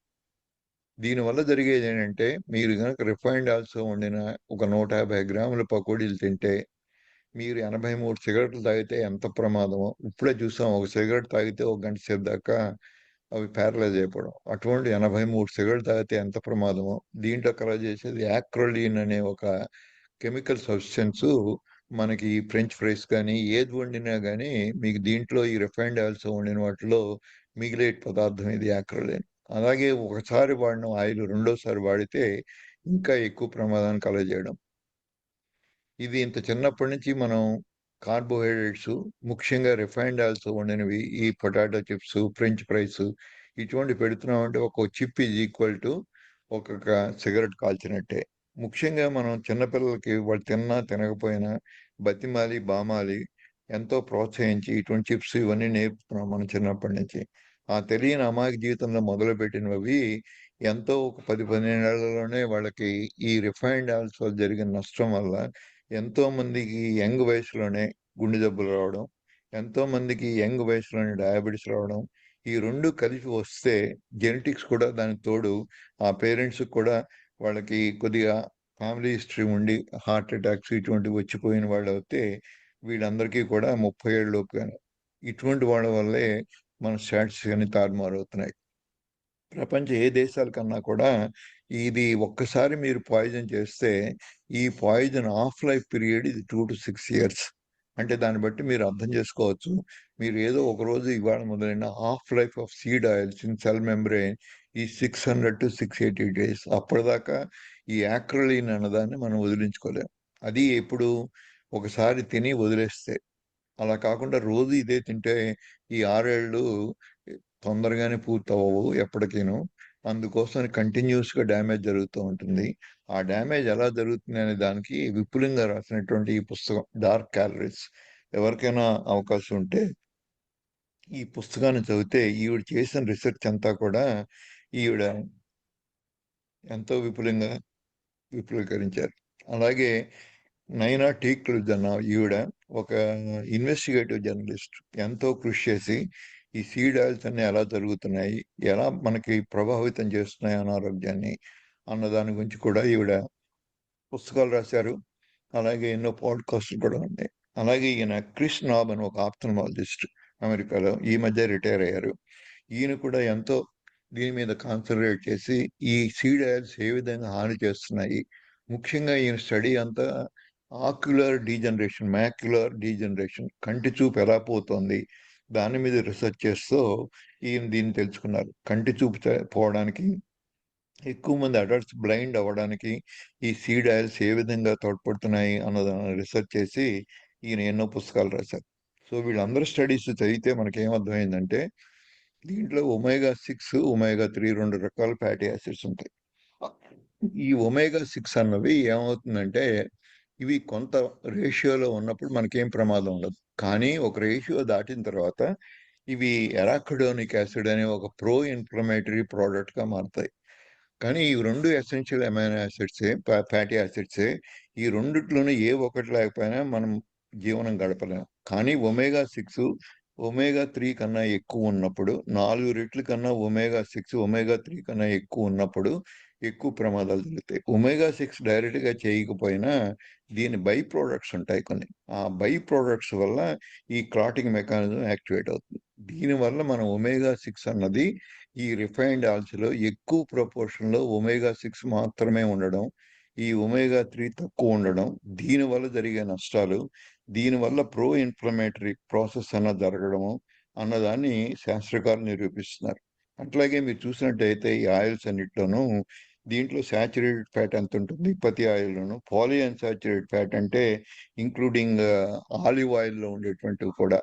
అలాగే ఈ ఒమేగా 3 ఫ్యాటీ యాసిడ్స్ అన్నది ఈ ఈ ఉన్న ఆలివ్ ఆయిల్లో ఉండే మోనో అన్సాచురేటెడ్ ఫ్యాటీ యాసిడ్స్, ఇవి ఎక్కువ ఉపయోగం మనకి. ఇది దీనివల్ల అంత హాని లేదు. కానీ ఈ ఈ కలర్లో ఉన్నవి మీరు చూసినట్టయితే లినోలెనిక్ యాసిడ్ అంటే ఒమేగా 6 ఫ్యాటీ యాసిడ్స్ ఈ బ్లూ కలర్లో ఎంత ఎక్కువ ఉంటే అంత ప్రమాదం చేస్తాయి. దాంట్లో చూసినట్టయితే కెనోలా ఆయిల్ 21% ఉంటే, అత్యధికంగా మనకి సన్ఫ్లవర్ ఆయిల్ ఇది ఎక్కువ మనం భారతదేశంలో వాడుతూ ఉంటాం. దీంట్లో 71% ఈ ఒమేగా 6. అలాగే మీరు చూసినట్టయితే పీనట్ ఆయిల్ ఇదేదో మంచిది అనుకుంటున్నాం కానీ దీంట్లో కూడా 33% ఉంది. అలాగే అన్నిటికన్నా తక్కువ ఉన్నది మనకి కోకోనట్ ఆయిల్లో ఈ సాచురేట్ ఫ్యాట్ ఉంది. ఈ ఒమేగా 6 అనేది చాలా తక్కువ ఉంది. దీంట్లో కూడా కొన్ని కాంబినేషన్ అలాగే ఒమేగా 3, ఒమేగా 6 అలాగే ట్రాన్స్ ఫ్యాట్స్ ఇవన్నీ కూడా ఈ మీడియం చైన్ ట్రైగ్లిసరైడ్స్లో ఉంటాయి. కానీ 91% మనకి సాచురేట్ ఫ్యాట్ ఉంది. సో ఈ కళాయికి ఎంత ఉంది ఏమిటి అన్నదాన్ని బట్టి మనం వండుకునే ఆయిల్స్ మనం సెలెక్ట్ చేసుకోవాలి. అట్లాగే sunflower oil, corn oil, olive ఆయిల్లో కూడా మనం చాలా మంచిదని నమ్ముతున్న దాంట్లో కూడా ఒక 9% మనకి ఇష్టం లేనిది. దాంతో చూస్తే ఇక్కడ కోకోనట్ ఆయిల్లో 2% ఉన్నది, ఇక్కడ 9% ఉంది. అందుకోసం ఆలివ్ ఆయిల్తో కూడా కంపేర్ చేస్తే ఈ కోకోనట్ ఆయిల్ బెటర్ అని తెలుస్తుంది. ఈ సాచురేటెడ్ ఫ్యాట్ ఎంత ఉంటే అంతకుముందు ఇప్పుడు దాకా నమ్మిందంటే కొలెస్ట్రాల్ పెరుగుతుంది, అందుకోసం డేంజరస్ అని వీటిని మానిపించాం. కానీ అసలు డేంజర్ వీటి వల్ల జరుగుతుంది. ఇది ఉన్నంత కాలము ఎల్డిఎల్ అనేది పెరగదు.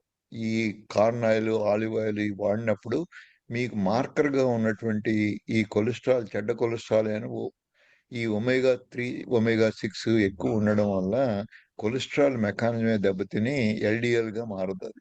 అందుకోసం మనం దాన్ని చూసి మోసపోయి ఎల్డిఎల్ తగ్గిపోతుంది కాబట్టి మంచిదని నమ్మాం. కానీ దీనివల్ల జరిగే డ్యామేజీ అంతకన్నా ఎక్కువ ఉంది. ఈ కార్డియోవాస్కులర్ డిజీజ్ రిపీటెడ్ హీటింగ్ అదే ప్రాసెస్. ఎప్పుడైతే మీరు ఈ ఆయిల్స్‌ని ఒకసారి కన్నా 2 సార్లు, 3 సార్లు మన బజార్‌లో ఈ మిరపకాయ బజ్జీలు వండే వాళ్ళందరినీ మీరు చూస్తే ఎక్కువ మంది ఇటువంటి రిఫైన్డ్ ఆయిల్స్, పామ్ ఆయిల్ వాడడం. అలాగే ఏ ఒక్కసారి కూడా వండిన ఆయిల్‌ని పారబోయకుండా మళ్ళీ మళ్ళీ ఆయిల్‌కే జోడించి కొత్త ఆయిల్ కలపడం. ఈ విధంగా చేయడం వల్ల బయట తిన్న మీరు ఇటువంటి రిఫైన్డ్ ఆయిల్స్ తిన్నవన్నీ కూడా ఈ కార్డియోవాస్కులర్. బయట తిన్నాము, ఇంట్లో తిన్నాము అని కాదు. ఇంట్లో ఇవే వాడితే ఇవి కూడా మీకు ఇంట్లో తిన్నా, బయట తిన్నా పెద్ద ఎక్కువే ఉండవు. మీరు చూస్తున్నట్టయితే ఇది క్లాసిక్ ఎగ్జాంపుల్. ఇలా బయట మీరు చూస్తే repeated heating of the vegetable oils. మనకి ఇవన్నీ తెలియక ఎంతోమంది ఎడ్యుకేటెడ్, అన్ఎడ్యుకేటెడ్ ఏమీ సంబంధం లేదు దానికి. ఈ నాలెడ్జ్ లేనప్పుడు బయటివి రుచిగా ఉంటాయి. తర్వాత మనకి జరిగే డ్యామేజ్ ఇమ్మీడియట్‌గా తెలీదు. సో, మిరపకాయ బజ్జీలు లాంటివి ఎక్కువ మందికి ఇది ఉత్సాహం కలుగజేసి, అక్కడే వాళ్ళు వేడి వేడిగా మీకిస్తారు కాబట్టి, బ్యాక్టీరియల్ ఇన్ఫెక్షన్ అయితే ఉండదు. దీనివల్ల అటువంటి నష్టాలుండవు. కానీ ఈ ఆయిలు మాటి మాటికి వాళ్ళు మార్చను కూడా మార్చరు. ఉన్న దాంట్లోనే తగ్గినప్పుడల్లా మళ్ళీ కలుపుతూ ఉంటారు. ఈ రిపీటెడ్‌గా బాయిల్ అయిన ఆయిలు ఇంకా మోర్ డేంజరస్. సో, అందుకు గుర్తుపెట్టుకొని ఇంట్లో కూడా మనం రిఫైన్డ్ ఆయిల్సే వాడుతుంటే ఒకవేళ అసలు వాడడమనే మంచిది కాదు. ఒకవేళ తప్పనిసరిగా వాడుతుంటే ఏదైనా పరిస్థితుల్లో ఇంకేమి చేతకాక, అప్పుడు ఒక్కసారి కన్నా రెండోసారి వాడకండి. వాడినప్పుడు ట్రాన్స్ ఫ్యాట్స్ అని ఫార్మ్ అవుతాయి. ఆ ట్రాన్స్ ఫ్యాట్స్‌కి హార్ట్ అటాక్‌కి డైరెక్ట్ సంబంధం ఉంటుంది. అట్లాగే దీనికి heated vegetable oils and cardiovascular disease risk factors ఎన్నో పేపర్లు పబ్లిష్ అయ్యాయి. దీనికి ఉదాహరణగా ఒక పేపర్ మీకు ఇస్తున్నాం ఇది. ఇది ఏమైనా మీకు ఉత్సాహం ఉండి, ఆతృత ఉంటే వీటిలో మీరు చదువుకున్నప్పుడు ఇటువంటి లిటరేచరు ఇంకా కావాలంటే కూడా మీకు సప్లై చేయగలం. అలాగే మనం ఇవన్నీ కూడా ఇప్పటిదాకా జరుగుతున్నాయంటే ఇటువంటి ఆయిల్సే వీటితో చేస్తారు వీళ్ళందరూ. సూపర్ బజార్‌లో ఉంటాయి. మన నమ్మకం ఏంటంటే ఇవన్నీ హైజీనిక్‌గా చేస్తున్నట్టుగా వాళ్ళు చూపిస్తారు వాళ్ళ ఫ్యాక్టరీలో. అవన్నీ హైజీన్ క్వెషన్ కాదు ఇక్కడ. ఈ ఆయిల్స్ వాడినప్పుడు దీని అన్నిటిలోనూ ఉండేది మాక్సిమం శాతం ఒమేగా 6. ఎక్కువ మంది భారతదేశంలోను, మిగతా దేశాల్లోనూ ఇలా సూపర్ బజార్‌లో దొరికే ఈ ఫుడ్ తినడం వల్ల ఎక్కువ నష్టపోతున్నాం. దీంట్లో ఉన్నవన్నీ కూడా రిఫైన్డ్ ఆయిల్స్. ఇవంతా హైజీనిక్‌గా చేసినా దీనివల్ల వచ్చే ప్రమాదం ఈ ఒమేగా 6ని ఆపలేరు. అందుకోసమని వీటన్నిటిని కూడా ఎటువంటి ఆయిల్ వాడారో, దాంట్లో ఒమేగా 6 పర్సెంటేజ్ ఎంతుంది అని తెలిసేదాకా మీరు ఇవి తిన్నంత కాలం రోజు ఇవే తింటున్నాం. అందులో కన్వీనియంట్‌గా ఉంటుంది కాబట్టి చాలామంది ఇళ్లల్లో వండడం మానేశారు. ఇవే రెగ్యులర్‌గా తెచ్చుకొని తింటున్నారు. దీనివల్ల జరిగే సూపర్ బజార్‌లో దొరికే ఫుడ్‌కైనా లేబుల్ మీద 2, 3 ఉండి ప్రాసెస్డ్ అని తెలిసిన తర్వాత దాంట్లో ఉండే ఆయిల్ ఇదొక్కటి మాత్రమే ఉందని గుర్తుంచుకోండి. ఎందుకంటే అన్నిటికన్నా చీపెస్ట్ ఆయిల్ ఈ రిఫైన్డ్ ఆయిల్స్. అందుకోసమని కమర్షియల్‌గా ఇంట్రెస్ట్ ఉన్న ప్రతి వాళ్ళు వాడేది ఇంక్లూడింగ్ హల్దీరామ్ వాళ్ళు కూడా వాడేది రిఫైన్డ్ ఆయిల్సే. ఈవెన్ స్టార్ హోటల్స్‌లో కూడా మీరు వెళ్లి అడిగితే వాళ్ళు ఫార్చ్యూన్ వాడుతున్నామని, సఫోలా వాడుతున్నామని ఇవన్నీ చెప్తారు. అవన్నీ కూడా డేంజరస్ ఆయిల్స్.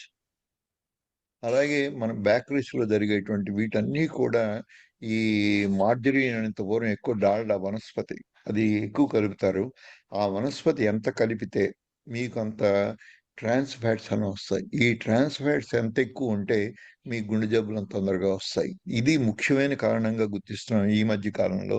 మీరు తిన్న కార్బోహైడ్రేట్స్ కన్నా కూడా ఈ సీడ్ ఆయిల్స్ ఇంకా ఎక్కువ ప్రమాదకరం. దీంతో పాటు కార్బోహైడ్రేట్స్ కూడా పర్టిక్యులర్లీ రిఫైన్డ్, ప్రాసెస్డ్ అంటే ఇటువంటి కుకీలు, బిస్కట్లు వీటిలో అంతా మైదా పిండి. ఈ మైదా పిండి, ఈ రిఫైన్డ్ ఆయిల్ ఈ 2 కలిసినప్పుడు కలగజేసేటువంటి గుండె జబ్బులు మిగతా ఏ ప్రమాదం లేకుండా ఉన్న ఎంతో మన ముందు తరాల వాళ్ళు బతికి హాయిగా జీవించిన తరాలకు అలాగే ఇప్పటికి కూడా వీటి దూరంగా ఉన్న ఎన్నో తరాల వాళ్ళు ఈ గుండె జబ్బులు లేకుండా బతుకుతున్నారు.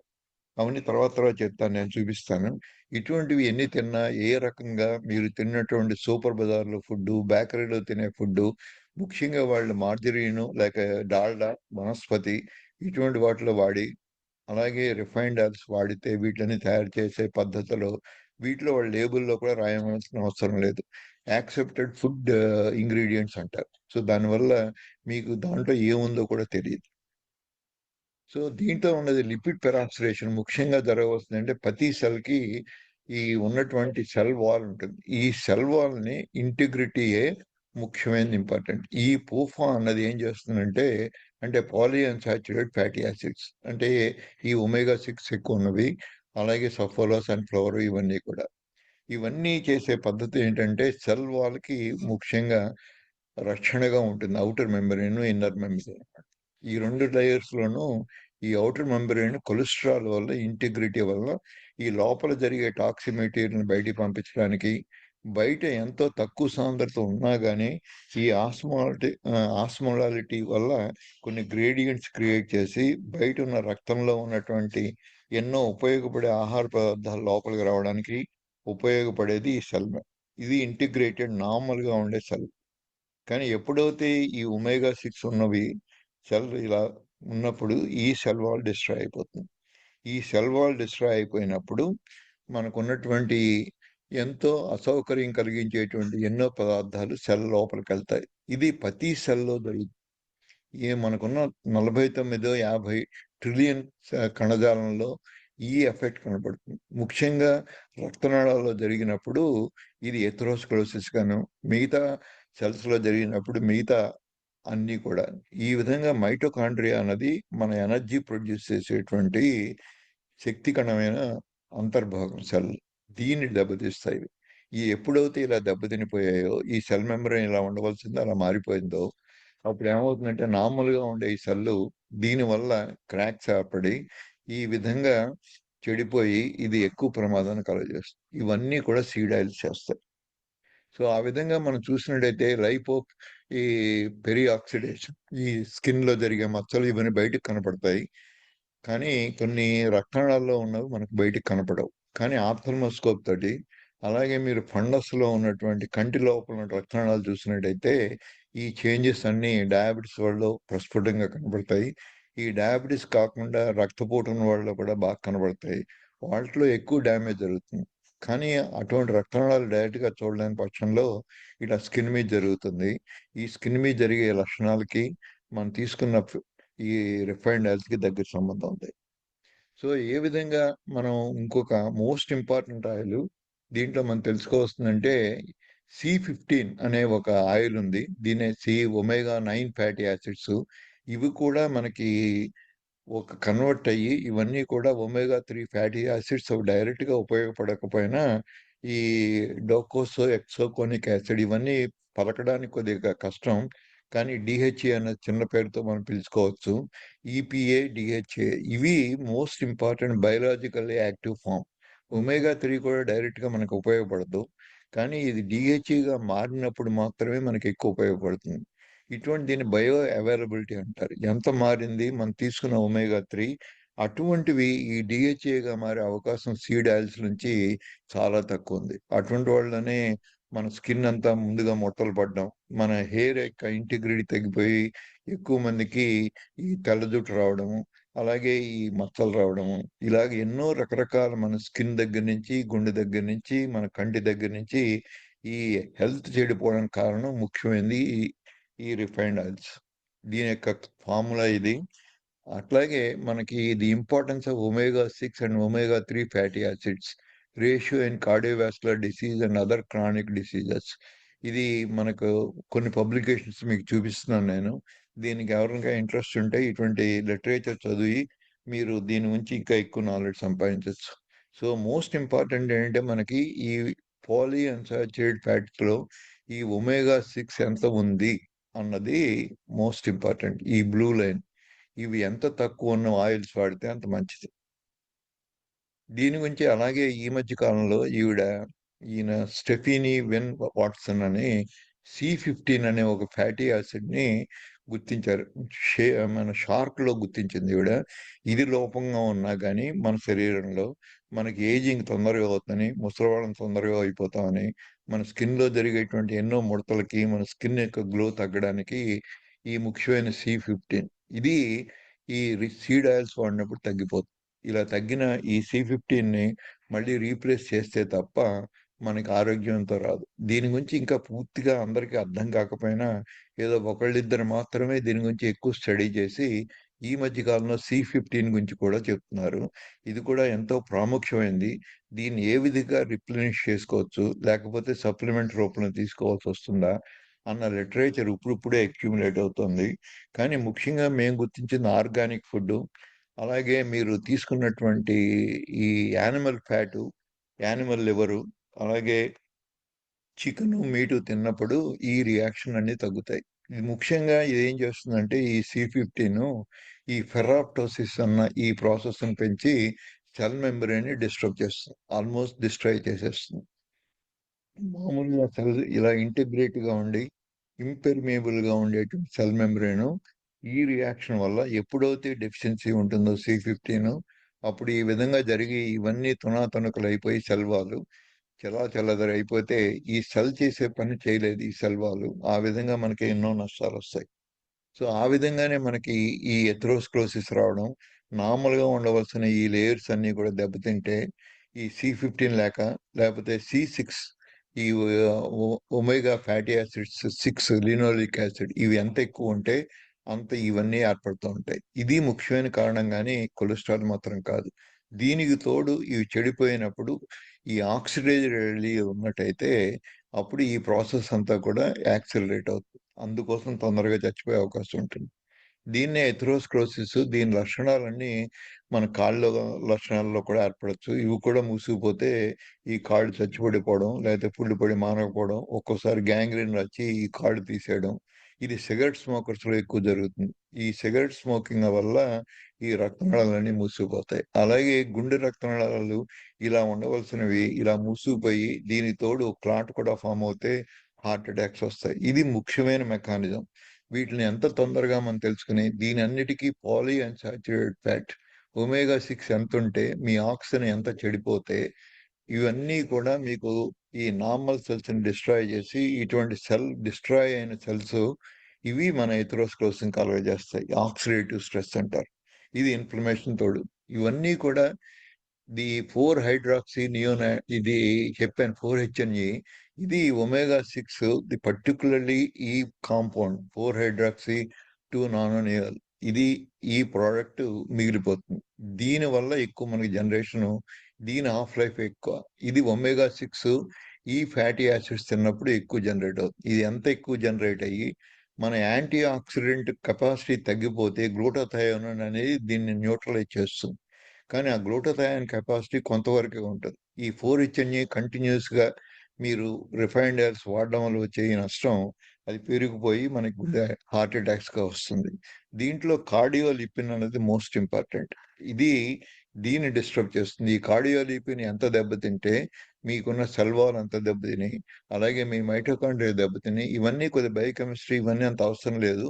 కానీ ఎందుకు చెప్తున్నానంటే ఈ 4-HNE రిఫైన్డ్ ఆయిల్స్ ద్వారా వచ్చిన ఎండ్ ప్రోడక్ట్ ఏదైతే ఉందో అది ఈ కార్డియోలిపిన్ అనేటువంటి ఈ పదార్థాన్ని దెబ్బతీయడం వల్ల మన సెల్ మెకానిజం అంతా దెబ్బతింటుంది. ఇవన్నీ కూడా మనం గుర్తించారు శాస్త్రకారులు. ఇది ఎంత ఎక్కువ ఉంటే మీ ఏటీపీ ప్రొడక్షన్ అంత తగ్గిపోతుంది. ఆ ప్రొడ్యూస్ అయిన ఏటీపీ కూడా మీకు ఉపయోగపడినటువంటి ఈ మైటోకాండ్రియా దెబ్బతిన్నప్పుడు జరుగుతుంది. సో అందుకోసం ఈ కార్డియోలిపిన్ అబ్నార్మాలిటీస్ ఈ బయోసింథసిస్ కొంతవరకు ఇది ఉపయోగమే. కానీ ఎప్పుడైతే ఎక్కువైందో ఈ రీమోడలింగ్ అంటే ఒకసారి దెబ్బతిన్న ఎండోథీలియం మళ్ళీ మామూలు అవ్వాలి అంటే దీని ప్రపోర్షన్స్ కరెక్ట్గా ఉండాలి. అలాగే రియాక్టివ్ ఆక్సిజన్ స్పీషీస్ అని మాటిమాటికి దీని గురించి మాట్లాడుతున్నాం. మనం తీసుకునే గాలిలో ఉన్న ఆక్సిజన్ మనకి మెటబాలిజానికి మామూలుగా ఉపయోగపడాలి. అలా ఉపయోగపడకుండా ఫ్రీ రాడికల్స్గా జనరేట్ చేసేదైతే అది పెరాక్సిడేషన్ అంటారు దీన్ని. మామూలుగా జరిగే ఆక్సిడేషన్ కాకుండా పెరాక్సిడేషన్ అంటారు. ఇది రియాక్టివ్ స్పీషీస్ ఆక్సిజన్ వల్ల జరుగుతుంది. ఇవి ఎంత ఎక్కువ ప్రొడ్యూస్ అవుతే అంత మన బాడీలో ఉన్నటువంటి అన్ని మెకానిజంలు దెబ్బతింటాయి. దానికి ఈ బార్త్ సిండ్రోమ్ అని హార్ట్ ఈ ది రికవరీ అయ్యేటువంటి ఈ రీమోడలింగ్ ప్రాసెస్ కానీ ఏజింగ్ కానీ ఏజ్ అసోసియేటెడ్ డిజార్డర్స్ డయాబెటిస్ వీటన్నిటికీ ఈ కార్డియోలిపిన్ ప్రొడ్యూస్ చేసేటువంటి ఈ సీడ్ ఆయిల్స్ ఇవి ముఖ్యమైనవి. సో అందుకోసం ఈ కార్డియోవాస్కులర్ డిసీజ్ తగ్గించాలి అంటే ఈ ఆర్ఓస్ తగ్గించాలి. ఈ ఆర్ఓస్ తగ్గించాలంటే మనం వాడే సీడ్ ఆయిల్స్ తగ్గించాలి. సో ఇవన్నీ మనం తెలుసుకుని ఈ కార్డియోలిపిన్ ఏ విధంగా ఉపయోగపడుతుంది ఏంటి అనేది తెలుసుకున్నప్పుడు మాత్రమే. అలాగే C15 అని ఇందాక చెప్పాను. ఇవన్నీ ఈ బ్యాడ్ కాంబినేషన్ అన్నీ కలిపి మీకు ట్రైగ్లిసరైడ్స్ అన్నవి పెరుగుతాయి. ఈ ట్రైగ్లిసరైడ్స్ ఎంత పెరిగితే ఇవి 100 కన్నా తక్కువ ఉండాలి.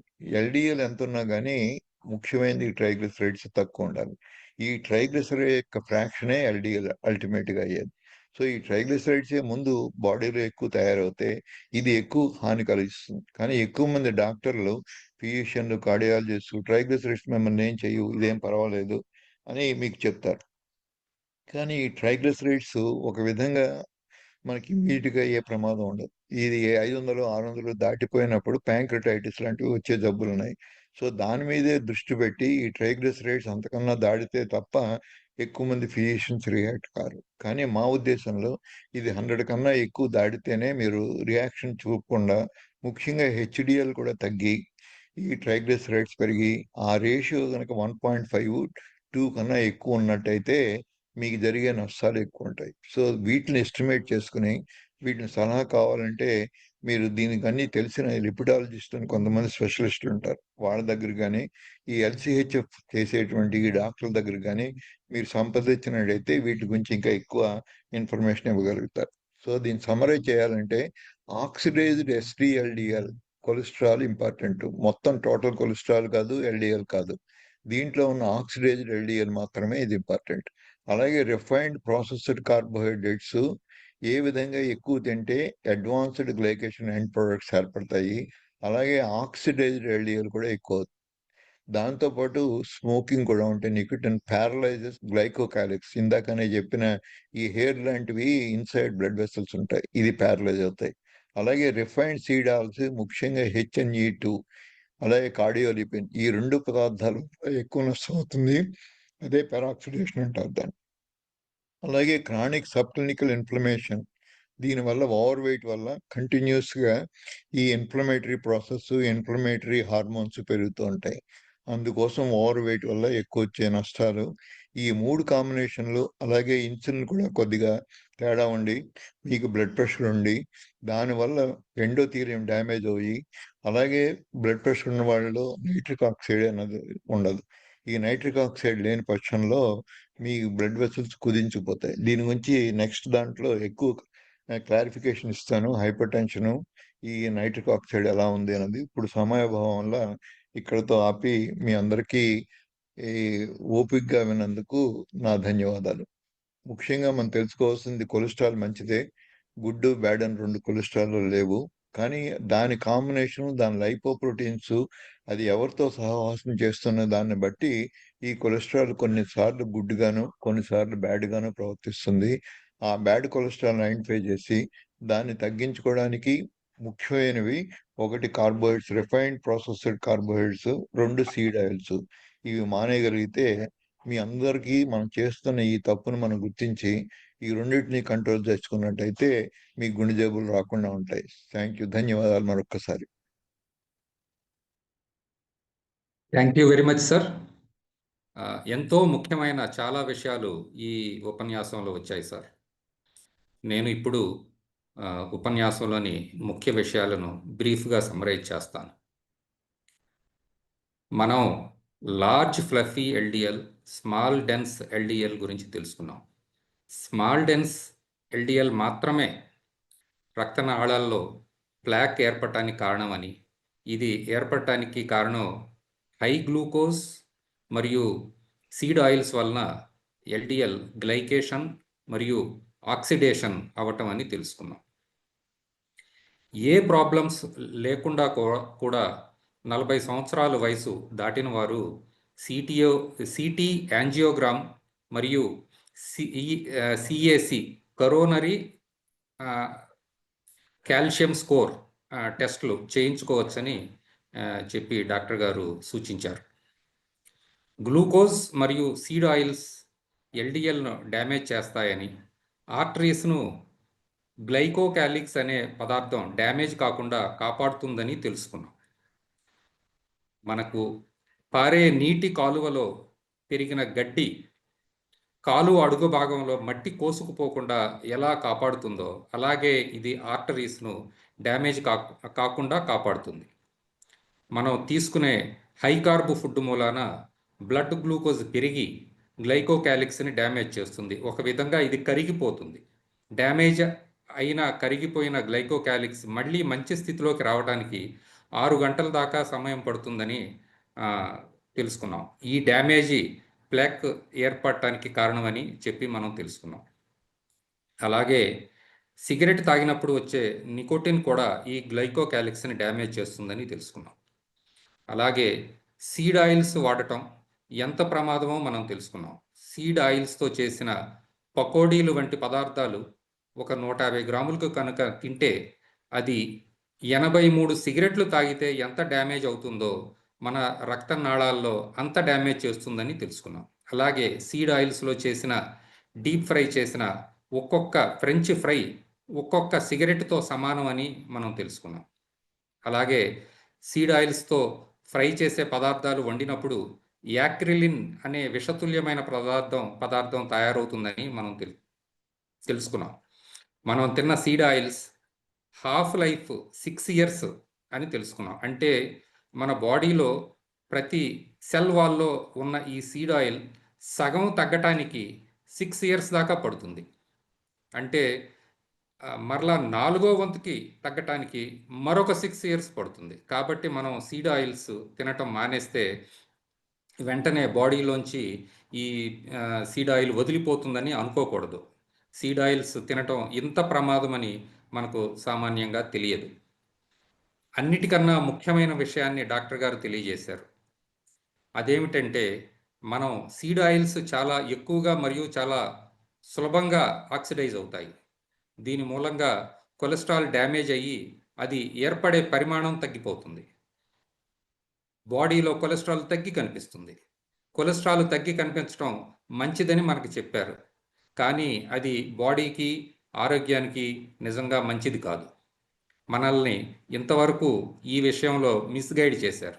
సీడ్ ఆయిల్స్ తయారు చేసే కంపెనీలు సినీ స్టార్స్ మరియు క్రికెట్ స్టార్స్ని పెట్టి ప్రచారం చేసి మనల్ని ఈ విధంగా నమ్మించారు. సన్ఫ్లవర్ ఆయిల్లో సుమారు 70% దాకా ఒమేగా 6 ఫ్యాటీ యాసిడ్ అంటే లినోలెయిక్ యాసిడ్ ఉంటుంది. అలాగే వేరుశనగ నూనెలో కూడా 33% ఉంటుంది. కానీ కోకోనట్ ఆయిల్లో మాత్రం చాలా తక్కువ పర్సంటేజ్, సుమారు 2% మాత్రమే ఉంటుంది. 91% శాచురేటెడ్ ఫ్యాట్ ఉంటుంది. కాబట్టి మనకి కోకోనట్ ఆయిల్ ఆరోగ్యానికి చాలా మంచిది అని తెలుసుకున్నాం. ఒమేగా 3 ఫ్యాటీ యాసిడ్ గురించి కూడా అది మన శరీరానికి ఎలా ఉపయోగపడుతుందో తెలుసుకున్నాం. ముఖ్యంగా మనకి వెజిటేరియన్ సోర్సెస్ నుంచి వచ్చే ఒమేగా 3 ఫ్యాట్ మనకి ఈపీఏ ఫామ్లో ఉంటుంది. అది డిహెచ్ఏగా మారితే కానీ మనకి శరీరం ఉపయోగించుకోలేదు. ఆ వెజిటేరియన్ సోర్సెస్ నుంచి వచ్చిన ఒమేగా 3 ఫ్యాట్ ఈపీఏ నుంచి డిహెచ్ఏగా చాలా తక్కువ పరిమాణంలో మారుతుందని, చాలా తక్కువగానే శరీరానికి ఉపయోగపడుతుందని మనం తెలుసుకున్నాం. అలాగే C15 అనే ఫ్యాట్ గురించి కూడా మనం తెలుసుకున్నాం. అది మనకి మిల్క్ ఫ్యాట్లో ఎక్కువగా ఉంటుంది. ఇది కూడా మనకి ఒమేగా 3 లాగా మంచి ఫ్యాట్. శరీరానికి ఎంతో ఉపయోగపడుతుందని మనం తెలుసుకున్నాం. నెక్స్ట్ క్లాస్ అంటే ఎల్సిహెచ్ఎఫ్ డైట్ హార్ట్ డిసీజెస్ రెండవ భాగం సెప్టెంబర్ 7వ తారీఖున అంటే సండే 6 PM జరుగుతుంది అని తెలియజేస్తున్నాను. ఇప్పుడు నేను డాక్టర్ సోమరాజు సార్ని స్పందించవలసిందిగా కోరుతున్నాను. అందరికీ నమస్కారం. యాక్చువల్గా టైం ఎక్కువ లేదు కనుక నేను నెక్స్ట్ టైం చెప్తానండి. Please take questions because there is no thank you time. Sir. Okay, thank you sir. ఇప్పుడు ప్రశ్నలు అడగదలిచిన వారు చాట్ బాక్స్లో పోస్ట్ చేయవలసిందిగా కోరుతున్నాను. నేను చదివి వినిపిస్తాను.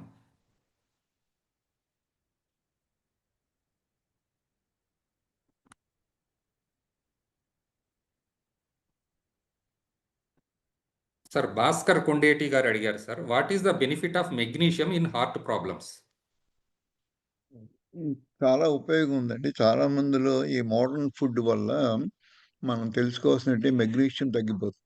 ముఖ్యంగా మనకున్న ఈ వ్యవసాయ పద్ధతి రిపీటెడ్‌గా ఒకే చోట ఈ ఎరువులు వేసి పండించడం, ఒకే రకమైన పంట పండించడం. దీనివల్ల ఆ భూమిలో ఉన్న ఒకే రకమైన సారవంతమైన ఈ మినరల్స్ అన్నీ కూడా ఖర్చయిపోతూ ఉంటాయి. ఒకటి ఫెర్టిలైజర్స్ వాడడం. 2 ఒకే పంట, పంట మార్చకుండా ఒకే పంట చేసినప్పుడు ఈ మెగ్నీషియం అనేది తగ్గిపోతుంది. ఈ మెగ్నీషియం ఎంత తగ్గిపోతే మీకున్న కార్డియాక్ రిథమ్స్ అని ఉంటాయి. మీ నార్మల్‌గా హార్ట్ రేటు రెగ్యులర్‌గా సైనస్ రిథమ్ అంటారు దాన్ని. రెగ్యులర్‌గా క్రమం తప్పకుండా కొట్టుకునే పద్ధతి. దాన్ని కంట్రోల్ చేసేది మెగ్నీషియం. ఆ మెగ్నీషియంలో ఉన్న లోపాల వల్ల ఇర్రెగ్యులర్‌గా హార్ట్ బీట్ అవ్వడము, తర్వాత ఎఫిషియెంట్‌గా పంప్ చేసేటువంటి శక్తి కూడా తగ్గిపోతుంది. అందుకోసం మెగ్నీషియం చాలా అవసరం. ఇది రిపీటెడ్‌గా మనకి ఏదో ఒక సింప్టమ్‌లా కాకుండా, అలాగే గుండెకి సంబంధించినవే కాకుండా, ఈ మజిల్స్‌లో క్రాంప్స్ రావడానికి, ఈ మజిల్స్‌లో పట్టేయడానికి, పిక్కలు పట్టేయడం, ఇటువంటివి కూడా ఈ మెగ్నీషియం లోపం జరుగుతూ ఉంటుంది. ఒక్క మెగ్నీషియమే కాకుండా సోడియము, పొటాషియము, మెగ్నీషియము, జింకు ఈ మైక్రో న్యూట్రియంట్స్ యొక్క నిష్పత్తి ఉండవలసినంత ఉన్నాయా లేదా అని తెలుసుకోవడం చాలా ఇంపార్టెంట్. ఒక్క మెగ్నీషియమే కాకుండా మిగతావి కూడా లోపభూయిష్టంగా ఉండే అవకాశం ఎన్నో సార్లు ఉంటుంది కాబట్టి, ఈ రకమైన ఎలిమెంట్స్ అన్నీ ఇంపార్టెంట్‌వన్నీ పరీక్ష చేసుకొని, దీన్ని రీప్లేస్‌మెంట్ చేసుకోవాల్సిన అవసరం ఉంటుంది. ముఖ్యంగా వెజిటేరియన్స్ సేమ్ లిమిటెడ్ చాయిస్ ఉన్నటువంటివి తింటున్నప్పుడు, ఈ వెజిటబుల్ ఫుడ్డు వాళ్ళలో మెగ్నీషియం తగ్గే ఎక్కువ అవకాశం కనపడుతుంది. Thank you. Sir Gautam Prasad garu అడిగారు sir, what hmm. About ground nut oil for cooking purpose? Is it a seed oil? For all practical purposes coconut oil అది రిఫైన్డ్ పీనట్ ఆయిల్ అయితే డేంజరస్, దాంట్లో doubt లేదు. రిఫైన్డ్ కాకుండా గానుగ ఆడించుకుంది కొంతవరకు పర్లేదు. అలాగే పీనట్ బటర్ కొంతవరకు పర్లేదు. దాంట్లో కూడా ఒమేగా 6 ఎక్కువ ఉంటుంది. అది ఒకటి డేంజరస్. తర్వాత వీటిలో ముఖ్యమైనది ఏంటంటే పీనట్స్ తోటి మన దేశంలో ఎక్కువ మంది చూడకపోయినా ఆల్ఫా టాక్సిన్ అనే ఒక ఫంగస్ కంటామినేషన్ ఉంటుంది. ఈ ఆల్ఫా టాక్సిన్ ఎంత ఎక్కువుంటే, ఈ లివర్ క్యాన్సర్ రావడం, ఈ ఫ్యాటీ లివర్ రావడం, ఇటువంటివి ఎన్నో నష్టాలు ఈ పీనట్స్‌కి అట్రిబ్యూట్ చేస్తున్నారు. సో, అందుకోసమని పీనట్ ఆయిల్‌ని కూడా అవాయిడ్ చేయడం మంచిది. కొన్ని తప్పని పరిస్థితుల్లో అయితే పీనట్ బటర్ లాంటివి వాటిలో కంటెంట్ తక్కువే. ఒమేగా 6 వల్ల అంత ప్రమాదం జరగదు. ఆ విధంగా గానుగ దగ్గర ఫ్రెష్‌లీ ఈ కోల్డ్ ప్రెస్డ్ ఆయిల్స్‌లో కొంతవరకు వాడుకోవచ్చు. కానీ వీటన్నిటికి కూడా తప్పని పరిస్థితిలో తప్ప coconut oil is the best. మనం వాటి గురించి ఎక్కువ ఆలోచించక్కర్లేదు. ఈ ఒమేగా 6 తర్వాత దానివల్ల జరిగే నష్టాలను. అలాగే తేలిగ్గా చిన్న పిల్లలతో సహా అప్పుడే పుట్టిన పిల్లలకు కూడా అరిగేటువంటిది ఈ మీడియం చైన్ ట్రైగ్లిసరైడ్స్, అవి కోకోనట్ ఆయిల్‌లో ఉన్నాయి. అందుకోసమని ఇన్ఫాంట్స్‌లో కూడా ప్రాబ్లమ్స్ వచ్చినప్పుడు చాలా పీడియాట్రిక్ ఫార్మ్‌లలో మీరు చూసినట్టయితే కాంపోజిషన్ దాంట్లో ఈ మీడియం చైన్ ఉన్నటువంటి ఈ కోకోనట్ ఆయిల్ వాడడం జరుగుతోంది. అందుకోసం దాన్ని మనకు అవైలబుల్‌గా ఉన్నప్పుడు వాటి గురించి ఆలోచించకుండా ఎక్కడో కొద్ది భాగంలో దాని నష్టం లేదు కదా అని దాంతో కాంప్రమైజ్ అవ్వాల్సిన అవసరం లేదు. వాళ్ళకేదైనా వేరుశనగ పంట ఉంటే దాన్నే వాడుకోవాలని వాళ్ళ సెంటిమెంట్ ఉంటే తప్ప మిగతా వాళ్ళందరికీ అవసరం లేదు. Thank you. Sir SP Singh Sanjay వీరు క్వశ్చన్ కాదు, ఒక కామెంట్ పెట్టారు sir. This useful topic should be translated in English for society people. తర్వాత థాంక్స్ డాక్టర్ చెప్పండి దానికి. Okay. Sir convey our thanks to him. Will try that. Sir తర్వాత doctor Ganta Janardhan Naidu garu hmm. Question, could you please elaborate treatments for existing coronary artery diffuse disease? Which blood thinner, aspirin or clopidogrel, is comparatively better to use? Diffuse డిసీజ్‌కి, డయాబెటిస్‌కి చాలా దగ్గర సంబంధం ఉందండి. Diffuse disease అన్నది మామూలుగా western పాపులేషన్‌లోను, వైట్ పాపులేషన్‌లోను ప్రాక్సిమల్ అంటే ఈ కొరోనరీ ఆర్టరీస్ మొదలయ్యే చోట ఎక్కువ సార్లు బ్లాక్స్ ఉంటాయి. ఐసోలేటెడ్‌గా ఉంటుంది. అవన్నీ చాలా ఈజీ మనకి యాంజియోప్లాస్టీ చేయడానికి గాని, బైపాస్ సర్జరీ చేయడానికి గాని. మిగతా వెసలంతా క్లీన్‌గా ఉండడం. కానీ డయాబెటిస్‌లో మేము ఎక్కువ సార్లు చూసిన మా అనుభవంలో వాళ్ళకి డిఫ్యూజ్ డిసీజ్ ఎక్కువుండడం. తర్వాత ఈ ముఖ్యంగా సీడ్ ఆయిల్స్ వాడడం వల్ల వచ్చినటువంటి హెథెరోస్క్లరోసిస్, దాంట్లో కూడా డిఫ్యూజ్ డిసీజ్ ఎక్కువుంటుంది. ఇండియన్స్ ఫ్రేమే తక్కువుంటుంది. అందుకోసమని కొంతవరకు కొరోనరీ వెసల్స్ స్మాల్ డయామీటర్ ఉంటాయని చాలామంది నమ్మకం. అది నిజం కూడాను. స్మాల్ ఫ్రేమ్ ఉంటే స్మాల్ కొరోనరీ వెసల్. అదే ముఖ్యంగా స్త్రీలు, పురుషులు చూసినప్పుడు స్త్రీలలో వాళ్ళ డయామీటర్ మామూలు వాళ్ళకన్నా కూడా తక్కువుంటుంది. సో, ఈ ఫ్యాక్టర్స్ అన్నిట్లి వల్ల ది బెస్ట్ ఈజ్ ఇవన్నీ అవేర్‌నెస్ పెంచుకొని, మనం సీడ్ ఆయిల్స్ చిన్నప్పటి నుంచి అవాయిడ్ చేసినప్పుడు, డయాబెటిస్ అనేది ఇన్సులిన్ రెసిస్టెన్స్ చెక్ చేసుకొని, ఆ ఇన్సులిన్ హైపర్ ఇన్సులినిమియా వల్ల వచ్చే ఈ బ్లడ్ ప్రెషర్ లేకుండా చేసుకొని, ఈ 2 చేసినప్పుడు మాత్రమే నివారించగలం. ఒకవేళ డిఫ్యూజ్ డిసీజ్ ఉన్నప్పుడు అంతకుముందు మేము చాలా సార్లు ఎండార్ట్రెక్టమీ అని ఇంకో సర్జికల్ ప్రొసీజర్ ఉంటుంది. ఆ లోపల ఉన్న ఈ ఫ్యాట్ డిపాజిట్ అంతటిని కోర్ చేసి, మళ్ళీ వెసల్‌ని రీబోర్ చేసినట్టుగా తయారు చేసి, దాంట్లో మేము బైపాస్ సర్జరీ చేసేవాళ్ళం. కానీ కొంతవరకు అది ఇమ్మీడియేట్‌గా బాగున్నా లాంగ్ టర్మ్‌లో ఆ రిజల్ట్స్ అంత బాగుండట్లేదు. అలాగే మీరు కార్డియాలజిస్ట్‌ని అడిగితే వాళ్ళు ఎథిరెక్టమీ అని కొన్ని డివైసెస్ ఉన్నాయి. పెర్క్యుటేనియస్ గాని అంటే స్కిన్ పంచర్ ద్వారానే వాళ్ళు లోపల ఉన్న కోర్‌ని కూడా కట్ చేసి డివైసెస్ కూడా ఉన్నాయి. అవి కూడా చేస్తున్నారు చాలామంది. మరీ ముఖ్యంగా డిఫ్యూజ్ ఎక్కువుండి ఏదో కొద్ది భాగంలో మనం దాన్ని అధిగమించాలి అనుకున్నప్పుడు, అలాగే స్టంట్ పెట్టవలసిన చోట ఇది అడ్డంగా ఉన్నప్పుడు, ముఖ్యమైన ఏరియాలో ఉన్నప్పుడు ఈ ఎథెరోస్క్లెరోసిస్ వ్యాధిని ఎథిరెక్టమీ అంటారు ఆ ప్రొసీజర్. అది కూడా చేయొచ్చు. ఇలాగ రకరకాల పద్ధతులు ఆ ఇండివిడ్యువల్‌ని బట్టి మిగతా కండిషన్ రిస్క్ ఫ్యాక్టర్స్ ఎలా ఉన్నాయి, వాళ్ళు ఏ ప్రొసీజర్‌ని తట్టుకోగలరు అనే దాన్ని బట్టి వాళ్ళకుంటాయి గానీ, అందరికీ యూనిఫార్మ్‌గా ఇది 1, 2, 3 అలా సీక్వెన్స్‌గా ఫాలో అవ్వడానికి కూడా ఉండదు. అది ప్రతి వ్యక్తిని మనం పరీక్ష చేసినప్పుడు వాళ్ళకున్న ప్రత్యేకమైన పరిస్థితుల్లో ఏది సూటబుల్ అనుకున్నప్పుడు ఒక టీమ్‌గా ఉంటారు. కార్డియాలజిస్టులు, కార్డియాక్ సర్జన్స్, దీనికి సంబంధించిన ఫిజిషియన్స్, డయాబెటాలజిస్టులు వీళ్ళందరూ. వాళ్ళు తీసుకున్న నిర్ణయాన్ని బట్టి మనం ముందుకు వెళ్ళడం మంచిది. Thank you. సార్ వీరు పూర్తి పేరు పెట్టలేదు సార్. ఎన్ అని మాత్రమే పెట్టారు. వారి question calcium score 28. What is the risk factors for diabetes? మామూలుగా స్టాండర్డ్ టీచింగ్ ప్రకారం 400 దాకా అంత ప్రమాదం ఉండదండి. కానీ ఈ కాల్షియం స్కోర్ అన్నది ఒక కాల్షియం హార్ట్ బ్లాక్‌ని మాత్రమే గుర్తిస్తుంది. దీంతో ఉండేటువంటి సాఫ్ట్ ప్లాక్‌ని గుర్తించే అవకాశం లేదు. తర్వాత ల్యూమిన్‌లో ఉండేటువంటి బ్లాక్స్‌ని అది వాల్ దాకానే గుర్తిస్తుంది ఈ కాల్షియం స్కోర్. లోపల కొరనరీ ఆర్టరీ లోపల ల్యూమిన్‌లో ఎంత బ్లాక్ ఉందో చెప్పలేదు. సో, దానికోసమని యాంజియోగ్రామ్ గాని, తర్వాత ఈ కొరనరీ సీటీ యాంజియోగ్రామ్ గాని చేసుకున్నప్పుడు ఈ సాఫ్ట్ ప్లాకా, హార్డ్ ప్లాకా, తర్వాత ఈ వెసల్ లోపల ఉన్న డయామీటర్ ఎంతవరకు కాంప్రమైజ్ అయింది అన్నది కూడా వాళ్ళు తెలుసుకోవాలి. కానీ ఈ టెస్ట్‌లన్నీ వాళ్ళకి ఏ సింప్టమ్స్ లేకుండా ట్రెడ్మిల్ టెస్ట్ నెగెటివ్ ఉండి, ఈ ఒక్క కాల్షియం స్కోర్ ఒకటే ఉన్నంత మాత్రాన ఇవన్నీ చేసుకోనవసరం లేదు. అసలు కాల్షియం స్కోర్ కూడా మిగతా టెస్టులు కూడా కొంత చేసుకొని, ఏదో వయసు దాటిపోయి 40 ఏళ్ళు దాటిన వాళ్ళు కొంతవరకు జస్టిఫైడ్ గానీ, అది ఏ 18 ఏళ్ళకో డయాబెటిస్ ఉండి, ఆల్రెడీ కాల్షియం స్కోర్ 28 ఉంటే, వాళ్ళు కంట్రోల్ చేసుకోవాల్సింది కాల్షియం స్కోర్ కన్నా డయాబెటిస్.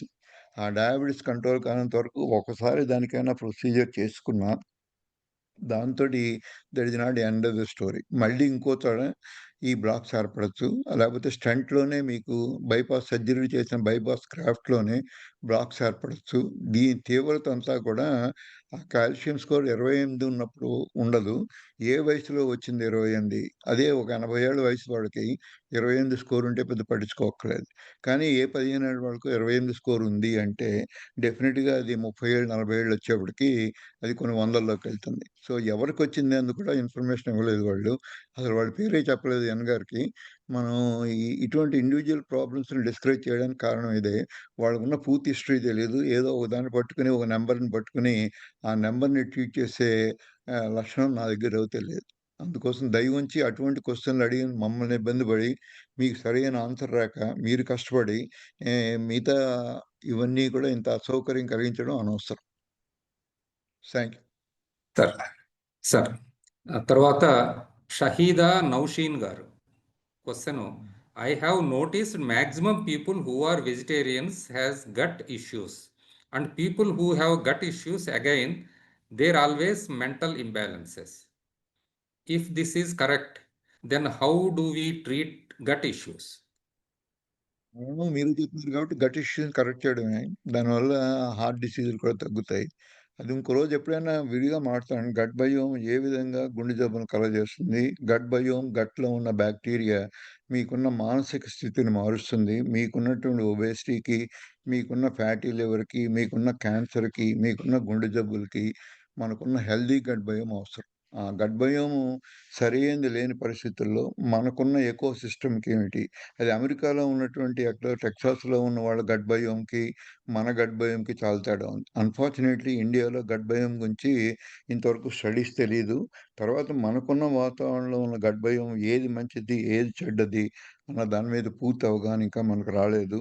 దాని మీద స్టడీస్ లేవు, దీనికి డేటా లేదు. అందుకోసం అమెరికా వాళ్ళు తయారు చేసి వాళ్ళు చెప్పినా అది మనకు పూర్తిగా ఉపయోగపడే అవకాశం, దాన్ని వినియోగించుకునే శక్తి మన దగ్గర లేవు. కానీ కొంతవరకు దీని అవగాహన ఈ గర్భయం మాట్లాడినప్పుడు ఇంకా విపులంగా చెప్తాను. కొంతవరకు వేచి ఉండడం మంచిది. Thank you. Thank you sir. Prasad గారు ఐఫోన్ నుంచి క్వశ్చన్ పెట్టారు. Sir, is ghee is better than vegetable oils? That is the question. ఘీ గురించి అది fully saturated fatty acid, animal fatty acid. Ghee is always better than the any vegetable oil. అసలు దాంట్లో doubt లేదు. ఇంకోటి, coconut oil is not vegetable oil, that is fruit oil. యావకాడో oil, తర్వాత ఈ coconut oil fruit oils. ఇంతకుముందు దాకా మాట్లాడిన seed oils. కొద్దిగా ఆ డిఫరెన్స్లు కొద్దిగా ఎక్కువే ఉంటాయి. వాటి గురించి పూర్తి అవగాహన తెలుసుకోవాలి. అలాగే ఘీ అన్నది యానిమల్ ఫ్యాట్. అది పాల నుంచి తయారవుతుంది.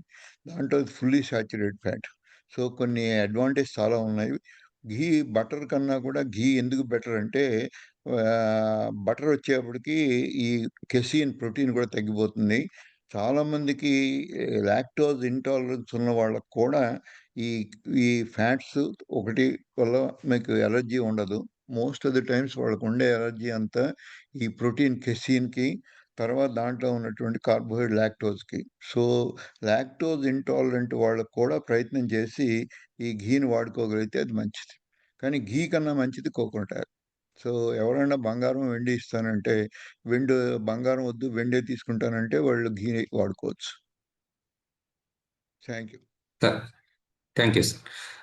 డాక్టర్ గంటా జనార్దన్ నాయుడు గారు సార్, ఇందాక అడిగిన క్వశ్చన్లోనే సెకండ్ పార్ట్ మళ్ళీ పోస్ట్ చేశారు.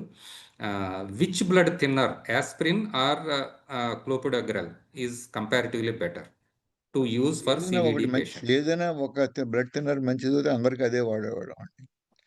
దాన్ని బట్టి అర్థమవుతుందంటే 2 ఉన్నాయి, 2 వాడవలసి వస్తుంది అంటే ఏ ఒక్కళ్ళకి ఒకటి సరిపోదు.